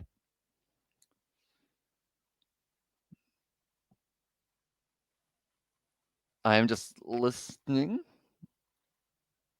Okay. So net run rate, they were saying that they did actually push Milan down the order for the West Indies game because of the fact that I guess they were trying to get that net run rate.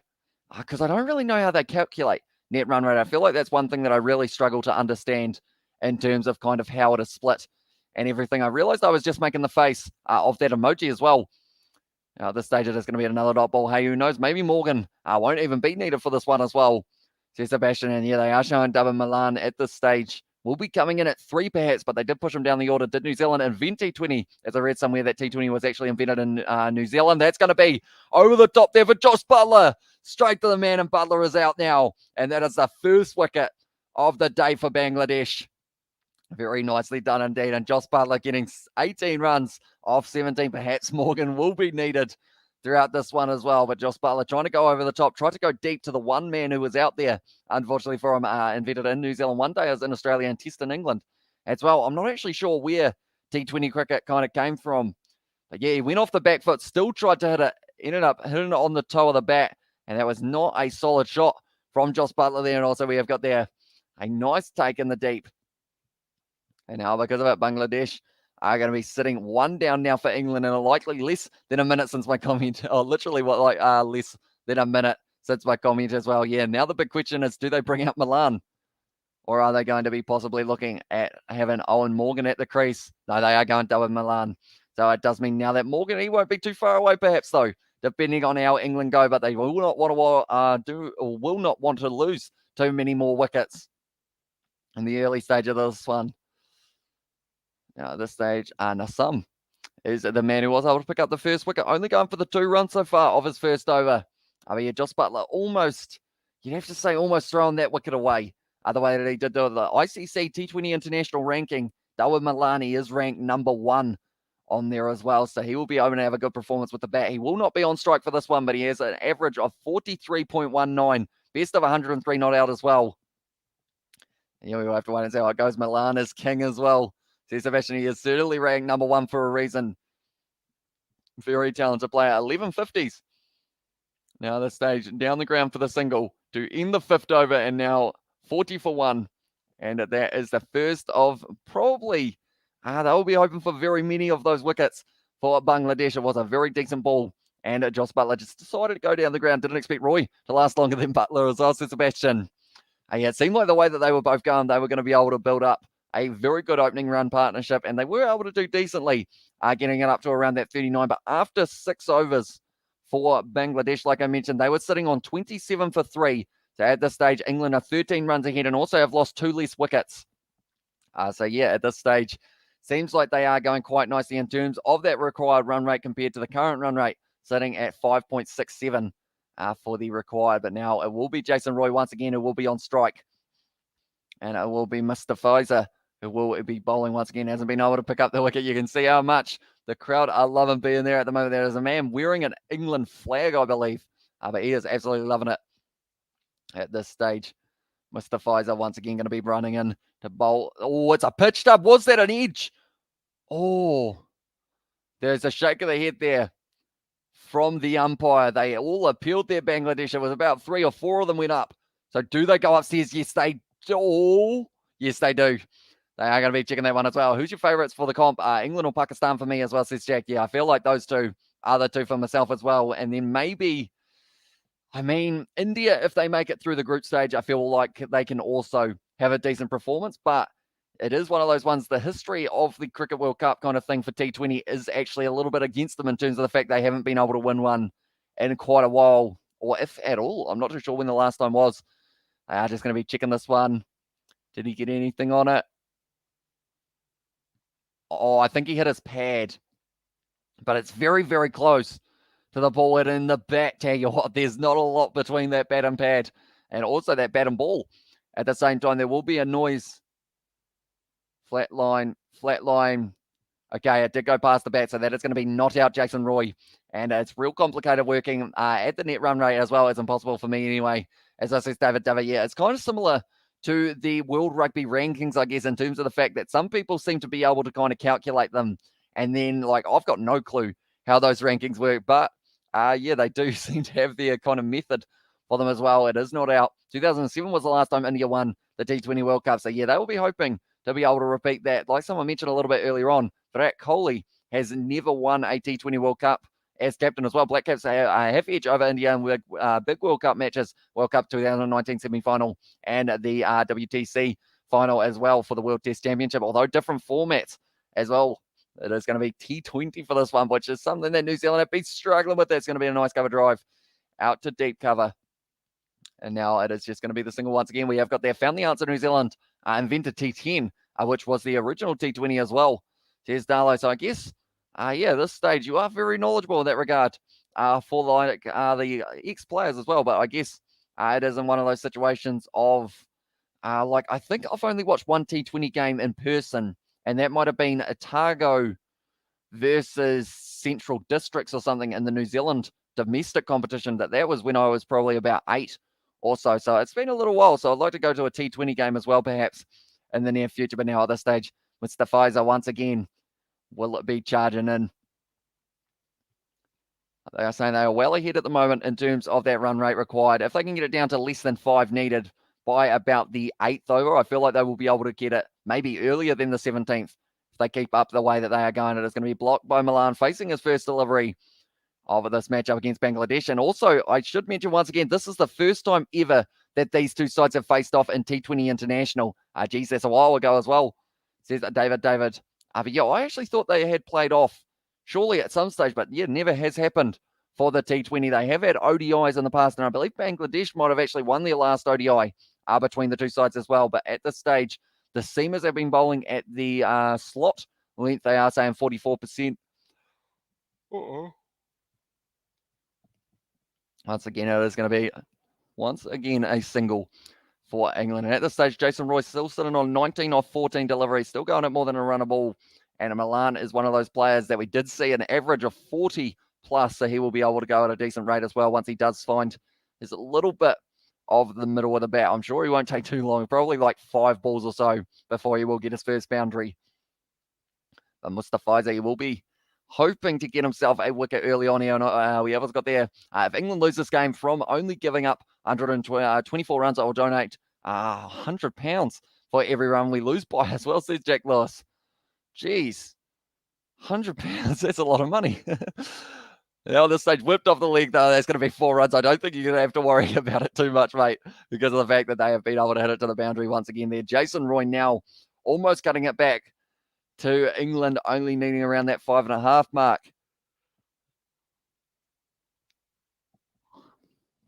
It's because we won't lose as well, says Jack. Yeah, at this stage, they are well and truly set to be able to win this game, England. And you can see there the captain, unfortunately, a little bit disappointed with that total that Bangladesh were able to get themselves. Whoever invented T20 should get a knighthood because it's paid off being so popular and all as well, says that David. I guess that's another question in terms of who it was who did invent T20. I know that it was William Webb Ellis. I believe, that's going to be close, but I believe it was pitching outside leg once again. What's the time over there? It is sitting at 1:22 a.m. But I think it was that late night last night that I'm probably still yawning from. They are going to be not going upstairs. I don't think they can here. They only have 1 review left. It is going to be 4 runs, though, off the pad. They are going to do it as well. The Packer family doesn't need a knighthood as well, says Mark Morris. That is going to be the end of the 6th over. And 50 for 1 after the power play as well. So that is very impressive. 1:22 a.m. as well, says David. Nice. Now at this stage, 1:22 p.m. here in Brighton, England as well, says Jack Lewis. And tell you what, ladies and gentlemen, I am going to do something for this one. I'm trying to think of it in regards of, I want to do something in terms of, like you have mentioned, Jack, except in reverse, in terms of for every ball that England have left with the amount that they do chase down, I'm going to put $1 towards something. But I'm trying to work out what I want to put it towards. What could I do? I'm trying to think of something to do with either me or George or something along those lines. Can't think of something. Do let me know, ladies and gentlemen. I will try and think of something in terms of for every run or every ball that England have left after they chase down my bank account as well, says Jack. I was thinking more something to do with the channel, perhaps, or something along those lines. And also, we've got that exactly 12 hours apart. And also, we've got the Martin Crowe invented T10, which started T20 as well. We have got the emojis from Katie Dixon and George as well. Maybe it is George's Chocolate Milk Fund, something along those lines.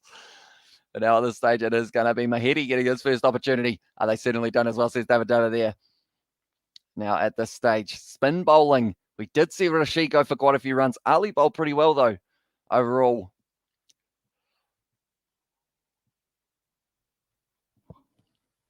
And like they are saying, it is very hot at the moment, over 30 degrees Celsius for this fixture between the two sides. So it is certainly a hot one.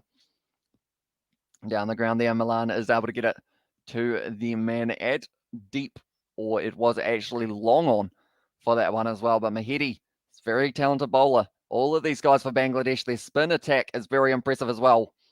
So yeah, we are going to have to wait and see. Donate it to the David 23. Make him happier charity as well, says David. I feel like that is a decent name for a charity as well, perhaps, if it was that one as well. And isn't it mad to think when you're in 2022, I'm still in 2021. Man, when you think about it, that's gone quite high. I don't think he's got all of it. Oh, it's gone for 6 though. Just well enough. And that is going to be 6 runs for Jason Roy, doing very nicely. Moves up to 29 runs now of 17, and that is another tournament 655 so far in this one.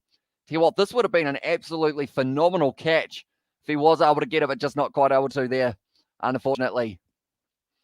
Oh, very, very close in that regard. We have got there, donate money to the Men in League Foundation. What is the Men in League Foundation, Darlo? Do let me know. Oh, another beautiful shot there from Jason Roy, and that one is going to be going straight over the boundary once again. They are speeding up here for them. We have got there 6 for Roy with the 10 out of 10, says Sebastian there. At this stage, Jason Roy, he's finding all of the middle of the bat. He's sitting on 33 runs now. Going very quickly for himself. He looks like he's not messing around. He's decided that the net run rate will be important here for England. So he's just going to keep on going at the rate that he is here and see exactly how he is going to be going. Is he getting 50, ladies and gentlemen? Do let me know. Do you think Jason Roy will get a 50? I think he will. I think he will get 58 runs. But now he has hit it away to the square leg. Once again, another one. Hamish, make it rain on Charlotte Caslick's stream as well, says Sebastian there. And yeah, I feel like that would be an interesting situation, wouldn't it? If it did take place. But yeah, I think at this stage, I know that you guys are keen on seeing George try chocolate milks. So perhaps I will put it into a little side fund for those videos, because chocolate milks are quite expensive in like those little kind of packs or little bottles, I guess you should say as well. Now this stage, 63 for 1 now for England after the 7th over. So after the 7th over here for Bangladesh, whoa, okay, this is a big number. 30 for 3 Bangladesh was sitting on. So after this, I'll tell you what, England have got double the runs that Bangladesh had at this point and have only lost the 1 wicket compared to the 3. So that is absolutely huge for them to be able to get into the situation that they are in. And also, if they continue to build the way that they are, perhaps they will be able to get this total earlier than expected. But 12 runs was how many Bangladesh actually got off the 8th over for themselves. So we will have to wait and see whether or not that will be the case. But the most runs for England in World Cups, it is Kevin Peterson with the most runs, 580, 30 wickets for Stuart Broad, and then most 6s, Luke Wright. I would have hit it all the way there. We also got there in the chat as well, Chalky Milk Fund, says Katie Dixon. Yeah, I feel like the Chalky Milk Fund might have to get a top up because of the fact that if I did have a Chalky Milk Fund, I would not be able to tell George that there is a Chalky Milk, a Chalky Milk Fund, or else he would end up probably using it every single chance that he did get the opportunity to raise money for men and women in the rugby league community as well. Says Darlo fans, reverse sweep there from Milan, and now that one's gone to the boundary, and England are speeding this one up big time here. They are already halfway almost to the total that they need, which is a little bit concerning. In fact, they are halfway at this stage. They are already flying towards the total that they do need for England. Now, at this stage, nice little dabble down to the leg side. And once again, it is another boundary. So England at this stage, their target is 125. They have decided that they want to really increase their net run rate. I will show you guys what it is sitting on at the moment for themselves. It is going to be hit to the leg side once again there. And at this stage, England, they have a net run rate of 3.97. And if they were able to get themselves into the position of chasing down this with about 10 overs to go, that would be extremely impressive indeed, because they would be able to just keep on building their way into that first place. And I would say if they win one more fixture, they are through to the semi-final after this one. And their next match that they are going to be having is up against, that is not it, they are going to be up against Australia as their next fixture Then they are taking on Sri Lanka, and then it is going to be England versus South Africa as well. Now at this stage, is going to be going there as well. And also we have got there, we are a bunch of as well. There are charities out there for sick children and animals, and look at our options as well, says Sebastian there. And also England have won this, says Darlow. Yeah, at this stage, they are building their way very nicely towards it. And also we've got there, I've got a niece living in London. I was talking to her by Zoom a couple months ago, or a couple months back. I was in her future, so to speak as well, says David. So yeah, it is very weird to think that like at some stage, we're a whole year ahead, I guess you could say. But also even just for months, like each month we're sitting on the 28th of October, but when it is Halloween here, it will not be Halloween in quite a few other locations as well. Because of the fact, I guess we can tell you that on the 28th of October, it is going to be nice weather, a little bit cloudy, but if it's anything like it is here at the moment for yourselves in the future or in the past, I guess I should say, yeah, it's going to be a nice day, even though I don't get up during the day, so I do not get to see it. But you had to take my word for it. Whip away to the league side once again. England doing this comfortably at this stage. Jason Roy sitting on 36 off 21, and then David Milan sitting on 9 off 8 at this stage. But he is also looking like he's about to speed up. Some at this stage, 11 runs off his first 2 overs, but got that wicket, and that was an important one of Joss Buttler. At the stage, 71. They need 55 runs now off 74 balls. Well and truly cutting this one down here for England. They look like they're doing it at a little bit of a casual pace. It's working out nicely for them. If they were actually batting first at this rate, that's going to be lobbed over the top for David Milan. And he has been able to find a bit of a gap there, and it's gone to the boundary as well. It's another 4 for England there. Very nicely done. Number 29, David Milan, heading towards double figures once again. So only a few of the Bangladesh batsmen were able to get to double figures. Whereas so far for England, Jason Roy is set 36 off 21 so far, and Milan able to get it out to the boundary to get himself up to 13 off the 9 balls now as well. So I guess we better ask the question as well. We said the 17th over originally when we thought this game was going to be over. Do let me know now, ladies and gentlemen. Are you still saying it's going that far in, or are we saying I'm going to go 15th over is when they are going to win this game by? But it could even be before that, depending on how they're going, because of the fact that they would still, they're showing the worms at the moment. So this is Bangladesh's, and England are right up here at this stage. They have been able to really just keep on powering their way forward in this run chase. They're doing it comfortably. And it is just showing that maybe batting first on any of these surfaces is not the way to go for yourself. Now, Jason Roy is going to be on strike. It is going to be Mahedi once again. Went for 13 off his first over, including a couple more boundaries. Down leg side, leaves it there, Jason Roy, and it is going to be given as a wide. Now down to less than 50 runs, 49 off 72 deliveries. And the current run rate they are going at, they're almost going at 10 and over, and they only need to go at 4.17 to be able to chase this one down. If England can get out of this without losing any more wickets, that's going to be slightly in the air. But Jason Roy, beautiful reverse sweep there. Good bit of fielding out on the boundary. And it's going to be just the double. And also we've got their 14th over as well for Darlow in terms of the prediction of when it is going to be finished. But yeah, this stage they are certainly going quick at this stage. Johnny Bairstow, he is waiting eagerly also on Morgan, but do not think that they are going to be needed. Reverse sweeps in this competition have been pretty risky. We've seen so many wickets from it, but we have seen quite a few runs being scored as well. That's a full toss. Jason Roy tries to jump on it, but it is just going to be the single down to square leg. And now Milan will be on strike. This stage, I believe if Bangladesh do lose this game, they are unfortunately not going to be able to get themselves into the semi-final. But England still sitting in a very comfortable position for this fixture as well. We have got there, I think the Bangladeshi anthem was longer than this game as well. It was a very long one. I haven't actually heard the Bangladesh national anthem in a very long time. And pretty much I was waiting. It was just as I was starting the live stream, I believe, or somewhere around there. And God Save the Queen was about 2 verses and went for about less than a minute. But then Bangladesh, I believe it was about a 4 or 5 minute anthem, if I'm not wrong there. But now at this stage, Milan able to hit it down the ground just for the single. No rush at the moment for England other than just trying to increase that run rate, get themselves into a better position in terms of who they have to play off with in the other group. But at the moment, a strike rate for Jason Roy, 144 versus pace, 166 versus spin when it is spinning into him, and then 135 when it's spinning away. A little bit of a round arm action there, but Milan going to be hitting it out to deep cover. Once again, able to keep that one just ticking over at the moment here for England. Thinking about a quick run, and Jason Roy's like, yeah, no, I'm not looking, so just stay there for a little bit longer. He's sitting on 40 not out off 24. Now, Johnny Bairstow in the opening game of the T20 World Cup, in terms of the warm-up matches, he got 49 and then got out up against up against India. Oh, nice ball. Once again, it's going to be the single Bangladesh. They are in a very difficult position because at this stage, England can just keep on tapping this around, get themselves singles anywhere that they want them. But that man, Josh Buttler, he'll be a little bit disappointed with his performance in this fixture in terms of the batting as well.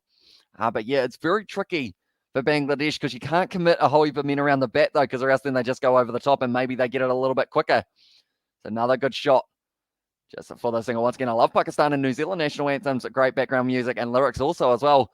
Says Coding, I can't remember the Pakistan national anthem off the top of my head. Perhaps I'll have to listen to it when they do play one of their fixtures. I believe they have got one coming up very soon as well. But that is the end of the 9th over. 83 for 1 now for England. I believe I've got them. There we go. Pakistan, their next game is going to be up against Afghanistan in 3 days' time. So perhaps I will have to listen to that. Though it is at 3 a.m. That's a little bit of an awkward time. But they have got a little bit of an easier path to the semi-final now due to the fact that they have got Afghanistan, Namibia, and then also Scotland will be the other fixture that they have got themselves with Jason Roy at the moment. He will be pretty hot out there at the crease, 30-plus degrees in Abu Dhabi for this matchup. And it is going to be now David Milan also sitting on 15 off 11, going at a great rate. 42 runs needed now. And there's one more over left until we get to the drinks break, which at the drinks break, these statistics surprise me. Once again, Bangladesh, they sped up a little bit for their 8th, 9th, and 10th over. So they were sitting on 60 for 3 after the 10 over. So they've actually been able to catch up a little bit in that regard. But yeah, they did have quite a few quiet overs after that as well. And also we have got the Arjit has said, yo, as well, welcome in to the live stream, mate. Remember me? I do indeed, mate. You were here yesterday for the Black Cats taking on Pakistan. Hope you are doing well today. In India, I believe the time, I can't quite think of the time. It must be slightly afternoon, I believe, if I'm not wrong. But now it is going to be Shakib bowling. Once again, hit back down the ground. Easy work at the moment for England. Like they are saying, there's not a lot of turns. So Ali probably did quite well to pick up the 2 wickets that he did in this fixture, just due to the fact that it doesn't seem like it is going to be going too badly. David obviously remembers you as well there. We always got there in the chat as well from it is Adala. There's no way Bangladesh win as well. And yeah, at this stage, it is going to be very tough for them to be able to get the win. Probably near impossible. In fact, we're going to look at the percentages here to see exactly what it is going to be sitting on.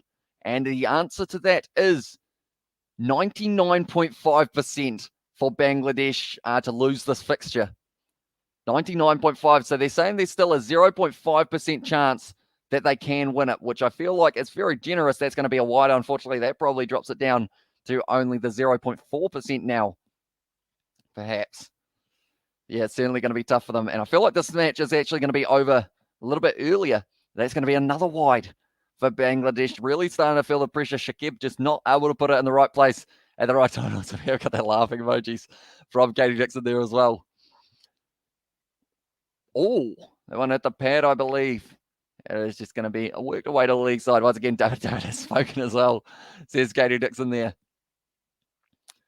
Now, at this stage, once again, Pakistan, they are under pressure in this fixture. I believe at this stage, so I said 15th over, and I believe it was the 14th for Darlow as well for when this one is going to be chased down. I think if Bangladesh can somehow keep this game going till about the 17th over, that's probably a little bit of a win in itself for them, because of the fact that at this stage, England are just ticking it over. A live match plus your perfect commentary combination, you should apply for the New Zealand Black Cats Sky Sports to commentate pro. Your skills are excellent as well, says Cody. Thank you very much, mate. Maybe one day we will be able to get ourselves some sort of professional commentary job. But for now, I absolutely love the idea of being able to talk to you guys in the chat while doing the live streams as well, and kind of getting to hear your opinions about the games at the same time. This stage, once again, another single. Just working it away at the moment. Like they're saying, there is absolutely no pressure on England at the moment. 60 for 3 it was after 10 overs for Bangladesh at this stage. 89 for 1 for England with still the ball to go before we get to halfway through. And they will only need 36 runs maximum in the last few stages. I just realized that's a lot of balls left at this stage. 60 balls at this stage. George is getting some chalky milk for sure. Shakib now going back, and it is going to be hit back down the ground through the hands as well. Misfield is not what they could afford to have. But now at this stage, it is going to be another single at 90 for one. And also, apologies, got trigger happy as well. Says David W. You were on it, mate. It was straight away just bang. But yeah, he will be back in about 2 minutes' time or so out of Jets. So hopefully you're doing well, mate. And also, we've got there. Yes, thank you for the stream, Hamish, as well. Says Gary Dixon, with the the hands and also the batting emoji as well. Now, at this stage, we have got ourselves another drinks break.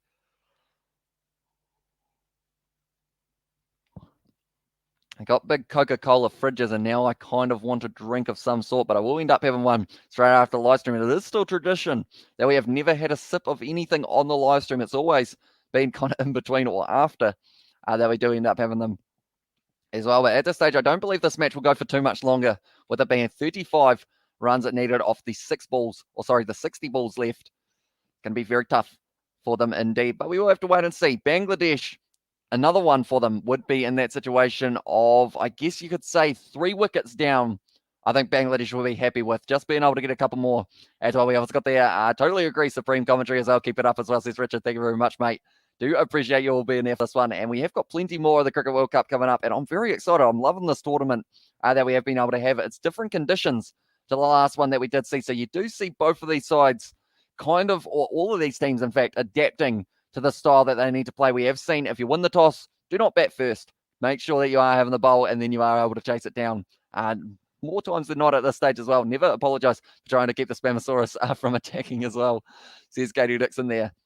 We have just got the drinks break. They will need plenty of refreshments throughout this match due to the fact that it is very hot in temperature in Abu Dhabi for this match as well. But right, I am going to quickly look. The 11th over was when Bangladesh lost a wicket. But then the next 2 overs of it, 11 and 12, they only got 3 runs per over. Jason Roy could get 6 runs off 1 over as well. We have got there in the chat. It is Coding. And he has asked the question. It's a good one as well. In terms of which soda drink is best, Pepsi, Coke, Black versus Limca White versus Fanta, orange drink as well, says Coding. I quite enjoy a Fanta, to be honest. When we did have George and Daniel round the other day, when we were trying to play some cornhole, which sounds like a weird sentence, but it is a sport / game thing that you do here. Oh, not really here in New Zealand, but it is popular in some parts of America. So we were playing that, and I did have Pepsi Maxes or Pepsis for George. He did end up having it, and I actually had the Fanta, which I feel like I'm a fan of Fanta. I quite like an orange drink, a bit of fizzy. I actually have a can of Fanta in the fridge, and maybe I will consider having it after this live stream, a celebratory Fanta for another live stream finished on the channel for the T20 World Cup. Love Fanta as well, says Katie Dixon. I believe I've only had orange Fanta, though. I haven't tried raspberry or anything like that as well. We haven't got there. Do you watch college football as well, says David there to Katie, but at the moment they are showing the kind of skyscrapers in the background. I love pineapple Fanta and grape Fanta too. See, I haven't had either of those type. Would you recommend, out of all the Fantas, Katie, other than the orange, what one would be your next favorite? And I will try it. See how it goes. Maybe we do a Fanta taste test with me and George as well. And depending on how many balls that England have left for this one, they got 60 at the moment. Maybe we'll be able to get a few cans of the Fanta, but now at this stage it is going to be short of full. Once again, it will be bowling here. And also now it is going to be a pace that they have decided to go with. It's a good shot. Down to fine leg, and it is just going to be a single. What types of Fanta are there as well, says Darlo? I believe we have got orange, grape, and maybe we do have the pineapple, but I think we've got raspberry Fanta as well, if I'm not wrong. But I'm kind of from a very small town, so because of it, we don't really have all of the selection type thing. I like college ball, but more than... Well, I like college ball more than NFL, but I barely watch it like Billy as well, says Katie Dixon. I'm going to have a quick look while we are waiting for another ball to be bowled. I'm going to look up Fanta. My favourite Fanta is pineapple as well. I do quite enjoy pineapple in a can, a syrup or I could buy 24 cans of Fanta. $30. Is that a lot? Is $30 a lot for 24 cans of soft drink, ladies and gentlemen? Do let me know. I don't know prices of them that much. To be honest, it is my first Fanta that I had in like ages as well. And also we've got the Coca-Cola owns all the drink brands as well, says David Devon. And also if I'm watching sports, I'm usually watching rugby as well, says Katie there. But Jason Roy getting closer and closer to being able to reach 100 in this fixture as well. Yeah, that's expensive as well. Says Katie Dixon. I might have to try and find a cheaper alternative for that one. I feel like this, once again, our live streams always get hijacked by food, but I absolutely love it because of the fact that I will be able to have some food straight after this as well. But now at this stage, it is going to be Roy charging in 45 of 29. Slower delivery. He's been able to whip it away to the leg side. And once again, he is just going to keep that strike rate ticking over at this stage as well. We have got there, I'd say it isn't that much though. I don't know New Zealand dollars as well, says Darlo. I believe we're pretty much identical to Australian dollars, if I'm not wrong at this stage. They've actually kind of gone very similar in the past few years. It's kind of weird. Also, USA used to be double how much we are, kind of thing, but then now it is in this situation of kind of changing a little bit as well. That's a rip-off, Hamish, but food and drink is expensive in New Zealand as well, says David. So yeah, maybe Fanta cans will also have to be on the cards for the future as well. But now at this stage, it is going to be a little bit of a misfield, but Bangladesh able to stop that one once again. Yeah, just trying to steam through a few of these overs, trying to build some sort of pressure on England. But at this stage, 32 runs needed from 56 balls here. The current run rate is phenomenal for England at this stage. Required run rate, not so much. 3.43 for that one. And also we have got there, at this stage, it's going to be interesting to see how it goes for that one as well. We just got there the chat, cricketer hijacked by a Fanta food chat as well, says Coding. This stage now short of full once again, driving in, and it is going to be well fielded at point. Just keeping it to another keeping it to another dot ball. They need many more of them because I believe England, they said that they had 50 dot balls throughout their 120, which means there were only 70 scoring opportunities for Bangladesh. And of those 70, they probably didn't do too bad when you consider that 50 dot balls takes away 50 options for yourself. But Jason Roy at this stage, is he going to get 50? Speaking of 50s, 4 runs away. He is not on strike at the moment. For some reason, it always says that both people are on strike, but it is Milan now. 100 US dollars is about 600 in New Zealand dollars. Is it? The average Fanta price is $2.52 a litre, and that was a good Yorker. Is it actually? I thought it was only like $1 or 130. New Zealand or US dollar to NZ dollar. This is the end of the over, and at this stage, 11 overs down is $1.40. 1 US dollar is $1.40 here in New Zealand. So I guess we're sitting at per 100 US, it would be 140 New Zealand or something around there. So yeah, that's really changed a lot since what it used to be as well. Because I remember when it was double, and also the pound is also changing in terms of the value of itself as well. We have got there $2.52 a litre. As well, says Darlo for Fanta, and also $139, says Coding there. At this stage, 93 for 1. They aren't too far away here, England. I'm still sticking with 15th over, but I feel like I'm going to have to do the maths a little bit better now. It's about $1.35 in New Zealand as well, says that David Davis. So I guess it's continuing to drop as well in that regard. So, the gap seems to be getting smaller and smaller for that one, but at this stage now, it's going to be Nassam who will be bowling this one. One wicket so far, the only wicket of Joss Buttler at 15 runs off his first 2 overs as well. That's a big swing from Jason Roy. Just a single down the ground, though. He's getting closer and closer to that half century. He just won't want to do what Johnny Bairstow did and get out on 49, because that would hurt quite badly as well. The sun looks like it's at an awkward height here, so maybe the Scotland versus Namibia game could end up being a little bit affected by the sun, just due to the fact that it wouldn't quite be as nice of a time when you have got the sun kind of coming straight in. Definitely when it's about 35 degrees or somewhere around there. $1 for US is 105 for U's, so around the same as well, says Darlo there, but that one has been hit down the ground, and once again another single there. This stage they are just doing it nicely. The old New Zealand pound was equivalent to $3, I heard. As I says David, the old New Zealand pound. So I feel like that is, what year was that pound kind of introduced or taken away, David? Do let me know. That was a little bit of a quicker delivery from Nassam, and it's going to be the dot ball, only needing another 30 runs here for England off 51 deliveries. It was nicely bowled. It actually cut into the pads a little bit more than he was perhaps expecting. I thought he was trying to spin it the other way there, but it didn't end up coming in quite nicely. But Jason Roy at this stage sitting on 47. He's done the big swing, hit it straight down the ground, and that is going all the way for 6 once again, and that is the 50 for Jason Roy, bringing up the 50 runs for himself. 53 of 33. Very good innings for that man. And also we have got there, I haven't seen Kiwis who like Australian, but I haven't seen any Aussie praising New Zealand. Why is that? I have seen Kiwis who like Australia, but I haven't seen any Aussie praising New Zealand. Why is that? I don't know. I feel like the rivalry is still there. But it is just one of those ones, like, I love watching Australia play cricket and just any sport in general as well, due to the fact that they are only across a little bit of a flight across the ocean. But overall, though, I just love watching these sports between the two sides. Like, Australia is a nice place to visit as well, in terms of the fact that it is very close. Jason Roy just straight down the ground. That is the third six that man has hit straight back over the bowler's head. However, it's got their late 60s, well before my time as well, says David. And me and Isaac, we were actually talking about coins the other day, believe it or not. That one from David Milan, now trying to find a bit of space. And that one is going to be 2 runs for England once again. But we were talking about coins. And did you guys ever, like, when you had your $2 coins and whatnot, when they were shiny and when they weren't shiny, did you used to organize them in order of, like, the year that they were made? Or, like, look for ones that were very, very, very recent?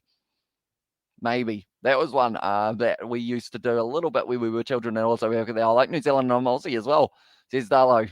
And yeah, I quite enjoy seeing Aussie as well. I did enjoy when I was there because Uber Eats is fantastic, even though Uber Eats does exist in New Zealand. Like where we are in New Zealand, because I'm from a small town, we don't have Uber Eats.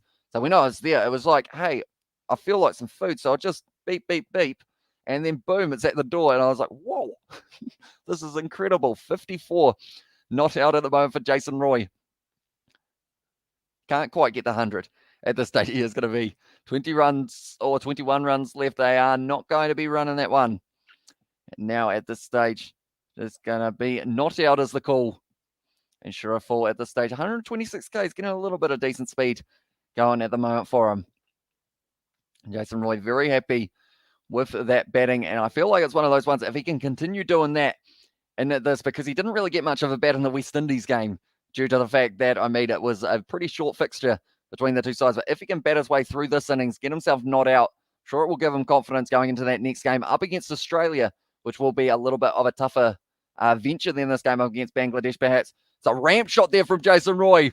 He's backed himself, and that has gone all the way for 6 once again. We like searching for the bicentennial quarters as well. They were rare and would show up in circulation every once in a while as well, says Katie Dixon there.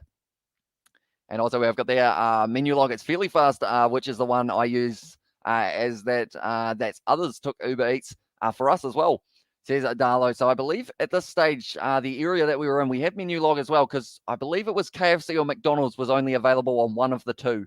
I can't remember which one it was though, but one of them was kind of contracted to just menu log. It might have been KFC. That was just menu log. So then McDonald's was on Uber Eats, that kind of thing. But now at that stage, advancing there, Jason Roy now getting a little bit of confidence going on. And that is going to be another single down to the ground as well. I didn't keep the coins long enough to organise this, says David. Also, hello, fellow England fans. And we know that everyone's here as well, says BA. Welcome into Elijah, mate. You'll be very happy with how this is sitting at the moment. They're flying by. 14 runs needed of 45 balls as well. Yeah, it is KFC as well, says Darlo there. But yeah, something else that they did have a little while ago was Anzac kind of special 50-cent coins here in New Zealand. And I believe I've got about 4 or 5 of them, and they're like limited edition. So I don't know what I'm going to do with them, but I have got like the special 100 years of Anzac, like 50 cent that has like a little Anzac logo and whatnot on it, I believe it is. And young man as well. Says Katie Dixon there. Yeah, this stage sitting 12.3 overs down, doing very nicely indeed. A few of the English batsmen, they know that they won't have to go out there to bat at this rate. And the only man who has gone out here so far is Joss Butler, ending up getting dismissed for around that 20 or so runs, I believe he was able to get himself. Now, at this stage, once again, Jason Roy is going to be on strike as well. We have it there, 111 for 1. So at this point as well, at the end of the 13th over, it's a nice shot from Jason Roy, or is it? It's taken and he's going to be on his way. So maybe some of those batsmen might need to be involved. But in the 13th over, after the 13th, I should say, Bangladesh was sitting 76 for 5 in their fixture as well.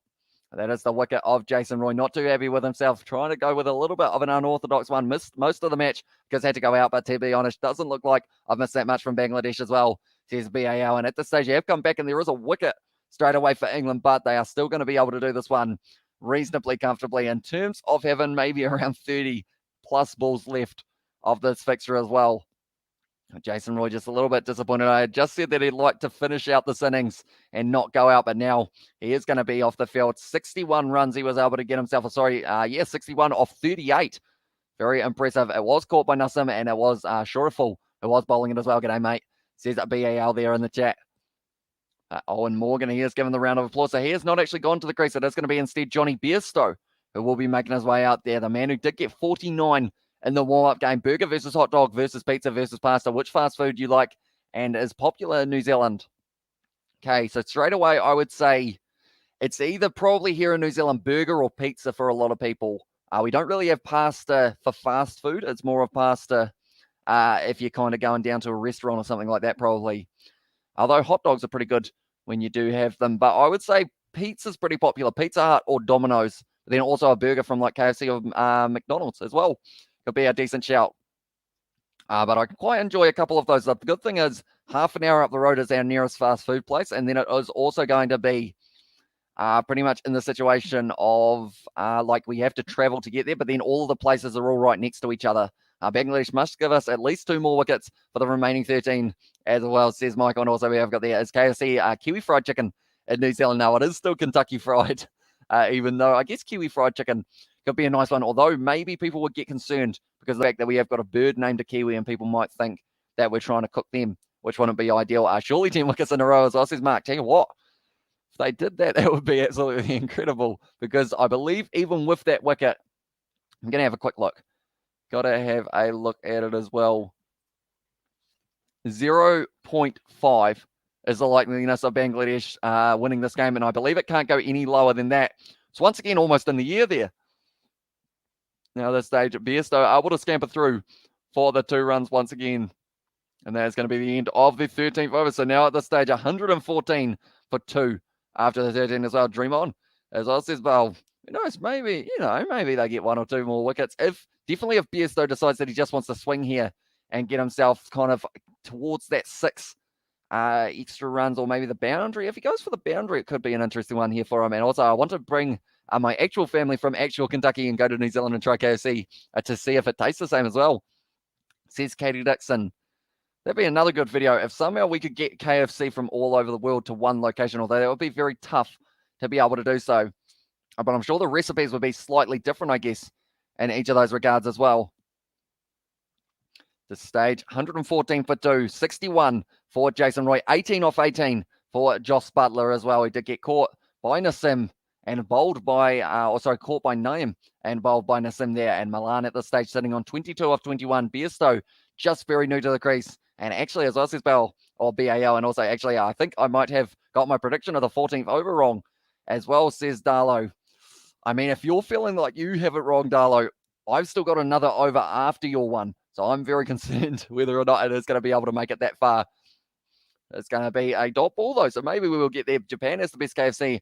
They even eat it for Christmas dinner as well, says BAL. And also we've got there now. I'm hungry for KFC, says David Davis. So maybe it has to go into the Wicket Wing Fund for the amount of balls left, perhaps. At this stage, just showing that catch. It was a very nice one by Nassam.